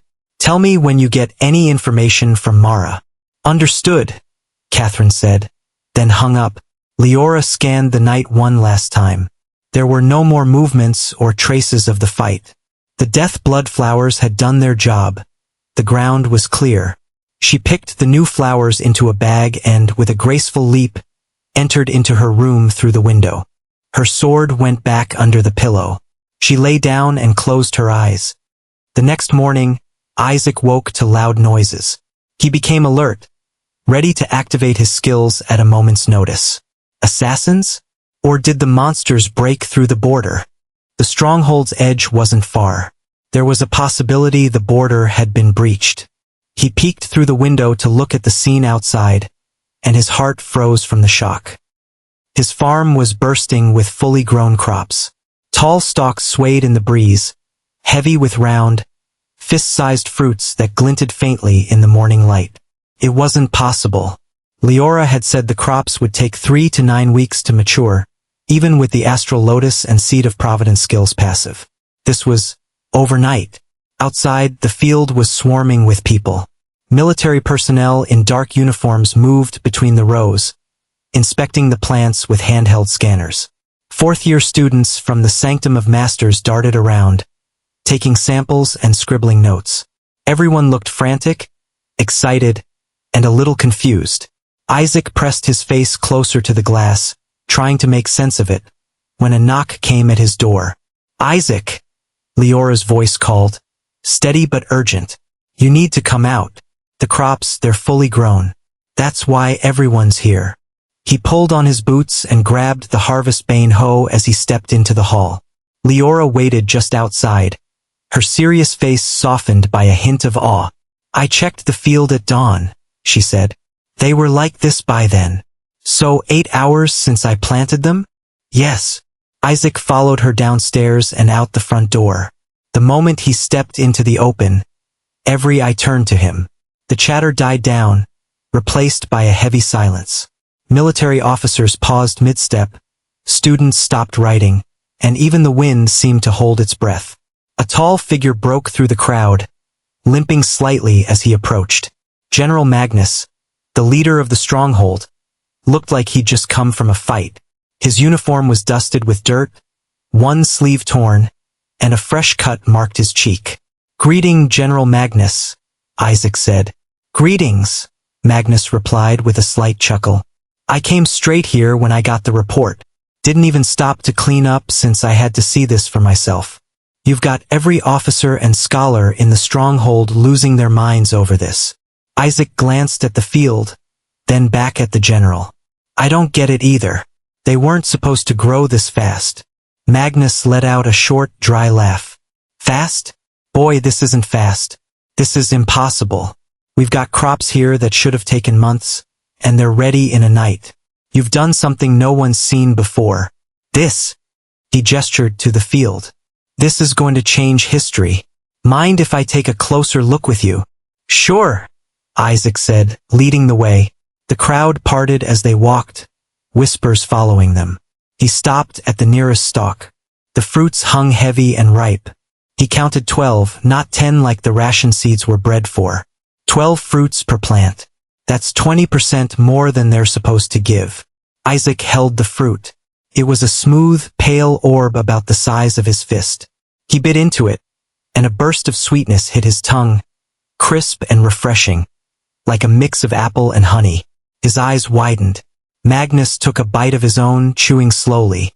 A look of surprise crossed his weathered face, and he swallowed, standing a little straighter. "Well, I'll be damned. That's not just good. It's also wiping my tiredness away. I've been on my feet for 2 nights straight, and this feels like a full night's rest." He stared at the fruit, then at Isaac. "You are going to make history, boy." He clapped Isaac on the shoulder, then turned to the crowd. "All right, everyone, clear out. I know all of you are excited by these results, but give Isaac some space. It's his first day here." The military and students filed out, leaving the field quiet again. Isaac stood alone with Leora amidst the gently swaying crops. He tightened his grip on the hoe, then swung it once in a smooth, deliberate arc. A ripple of mana pulsed through the field, and in an instant, every stalk was harvested. The fruits rolled neatly to the side, piling up in a tidy heap. His mana dropped by 20, leaving him at 79, but then a notification flickered before his eyes. 120 tier 0 vitality grain crops harvested. Mana plus 10. Constitution plus 10. You have obtained 600 tier 0 vitality grains. The numbers caught Isaac's eye. 600, he muttered. The hoe's ability had boosted the yield again, turning 120 fruits into 600. Another notification popped up. Constitution, 5767. Mana, 99-109. The extra 9 sat in brackets were locked stats he couldn't use yet. He felt a small relief knowing they weren't lost, just waiting for his limit to rise. His shoulders relaxed a bit, and the tension of the morning eased. Leora stepped up beside him, eyeing the pile of grains. The fruits increased. Is that the hoe's doing? I think so, Isaac said, holding it up. Seems like it's got more tricks than I thought. She stared at him in doubt. However, seeing his sincere eyes, her doubts lessened. Can I try it for a moment? She asked, reaching out. Sure.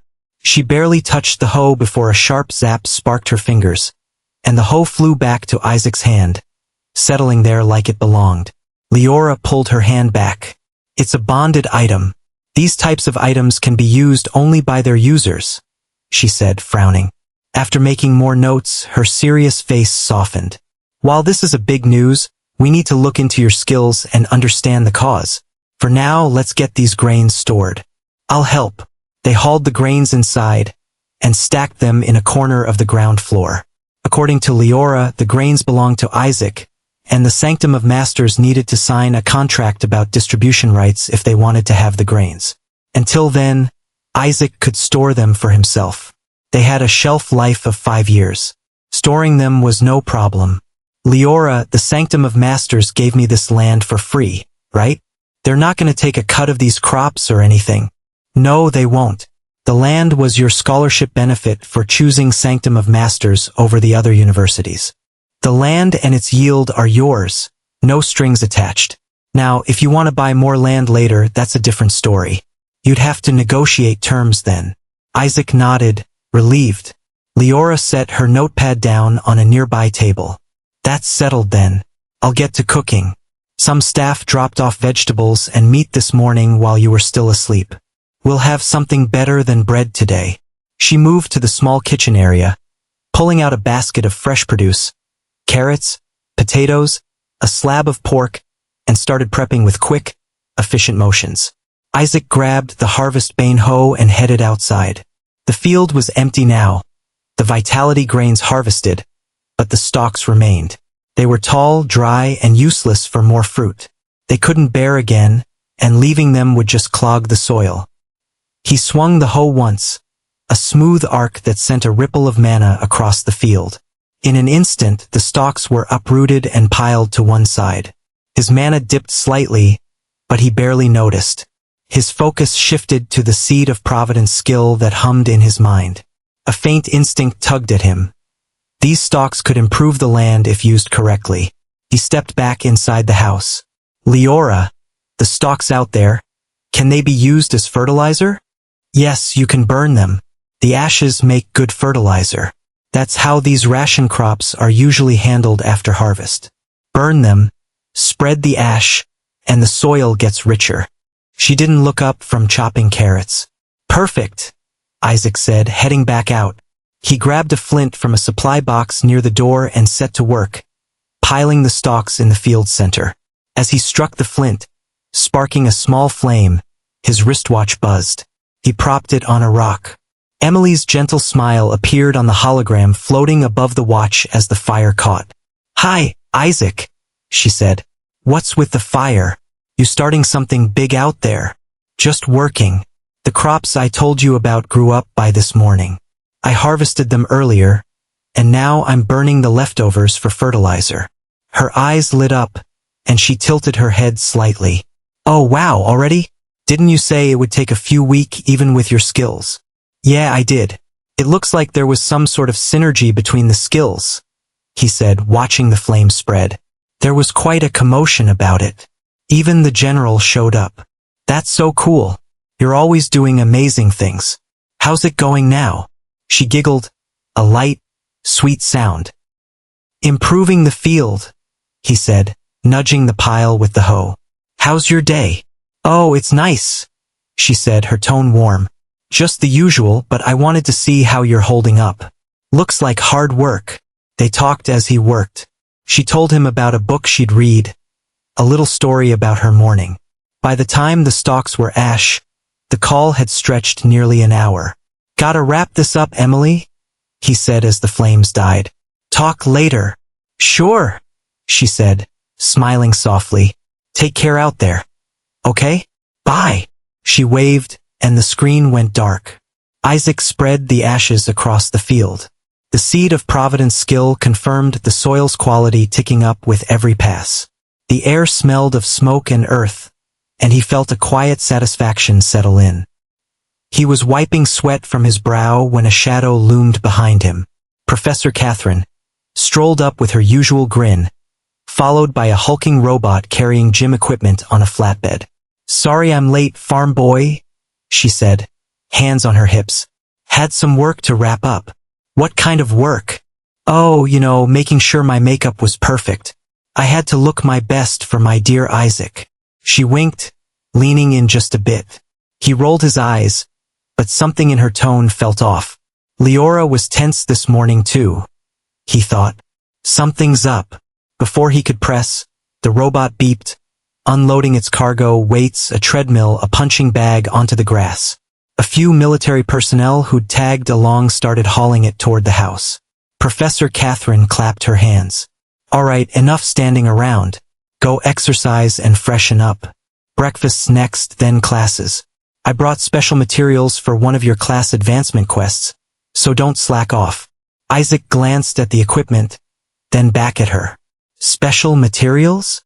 You'll see, she said, shooing him toward the house. Move it, hotshot. He didn't argue, heading inside with the hoe over his shoulder. The basement was a wide, empty space, perfect for the gym setup. The staff worked fast, installing the gear while Isaac hit the treadmill for a quick run after wearing the physical stat restraining bracelets. His muscles burned pleasantly. The vitality grain's energy still lingered in his system.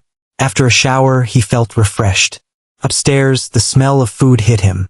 Roasted pork of a mana monster, mashed potatoes, and steamed carrots. Leora had outdone herself. She then set the table with 3 plates. Professor Catherine was already seated, holding at a carrot with a grin. Isaac knowingly ignored her. Leora brought the last dish over, then took her spot. Eat up, she said simply. You'll need it for today. They ate in comfortable silence. When they finished, Professor Catherine led the way to the second-floor study, a cozy room with bookshelves and a wide desk. Leora followed, standing in the corner like a guard. Professor Catherine dragged a large box to the center of the room. The robot had brought it alongside the gym gear. This is for you. Part of your next step. What's inside? Before we open this, we need to figure out why those crops grew so fast. Overnight growth like that? It's not normal. Even for someone like you. Isaac nodded. All right, go ahead. What's your take? Professor Catherine crossed her arms, tilting her head. First, my seed of Providence skill. It's got a passive effect that doubles crop growth speed and boosts crop quality. That's a solid base. That's 2 times faster already. Next, the Astral Lotus. It doubles growth speed too, and it's been boosting the crop growth rate since it was planted yesterday. So we're at 4 times the normal speed now. Keep going. Professor Catherine's objective of the question was to help Isaac be aware of his skills, their effects and limitations. The land itself, Isaac said. When I picked this spot, Seed of Providence flagged it as high nutrient place, better than anything around here. Plus, the stronghold soil is rich in mana naturally. That gives another boost to crops. It does. High nutrient content and mana give a constant boost. It's hard to measure exactly, but it's significant. Anything else? Isaac stayed silent. He knew the real kicker. The Harvest Bane hoe doubled land fertility, stacking with everything else. But he kept that to himself for now.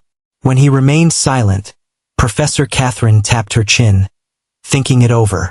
So, Seed of Providence doubles it, Astral Lotus doubles it again, and the land's natural state, nutrients and mana, pushes it further. That could shrink months into days, maybe hours with the right conditions.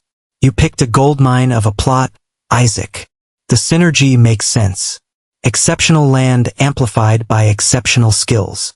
Leora nodded from the side. Alright, enough crop talk. Time to open this up. Professor Catherine lifted the lid of the box, revealing dozens of small potted plants. Their leaves were a mix of green and faint silver. Isaac leaned forward, curious. What's this for? Your second talent skill, Reaper's Bounty. Professor Catherine pulled one pot out. The skill has no cooldown, so it's the fastest to level. We're training it today. I've also got special seeds for you, but those come after the lesson. Wait, you're my professor? I just realized that. Professor Catherine grinned, leaning on the desk. Took you long enough. Yep. I'm your one-woman faculty. First half of the day, theory and indoor skill training. Second half, physical combat and outdoor skills. Full schedule. Why just you? No other professors? Isaac narrowed his eyes. She did not answer him. Her grin softened into a silent smile. Isaac rolled his eyes. He was not going to get an answer. He understood that much from her smile. It did not matter to him, however. As long as she taught him properly, he was fine with her being his professor. Professor Catherine held up the potted plant. This is a silver bloom. It is used to create mortal-grade mana potions. Low-quality potions give 5 mana per minute for 10 minutes. Good ones do 10 mana per minute for 20. Today you will use Reaper's Bounty to extract its properties and make a potion. Isaac took the pot, feeling the skill stir in him. Alright, let's see. He focused, mana flowing into his hands. A faint green liquid shimmered up from the plant, trembling as the leaves paled slightly. Before it could slip, Professor Catherine handed him a flask, and he guided the liquid inside, sealing it with a cork. The plant shivered. Professor Catherine inspected the flask. Her eyebrows lifted slightly, though she hid her surprise well. Not bad for a first try. Leora, test it. Her? It's my first try, the potion could be off. Leora's champion rank, Professor Catherine said, all smile. A defective potion won't faze her. Go on.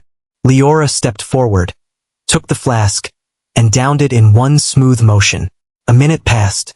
Her face shifted subtly. 12 mana per minute, she said. They waited, and after 20 minutes, she added, effects gone.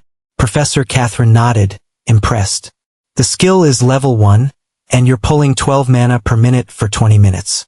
That's better than most alchemists. From the observation, it seems Reaper's Bounty extracts more properties than normal and condenses them, which results in higher quality potions being created instantly. They continued the training. His 100 mana let him work non-stop, and when it dipped low, he drank one of his own potions. The 12 mana per minute kept him steady. For hours flew by, pot after pot, until a notification flickered in his vision. Reaper's Bounty has reached level 2. He tested it again on a fresh silver bloom. This time, the green liquid was thicker, and Leora's test came back. 14 mana per minute, 21 minutes. Professor Catherine noted down the details and glanced at the clock. That's it for the morning. Let's have lunch. They headed downstairs, where Leora had already set out a simple meal of bread, leftover pork, and some fruit. They ate at their own paces. When they finished, Professor Catherine stood, brushing crumbs off her hands. Alright, farm boy outside. I'll show you those special seeds before we start combat training.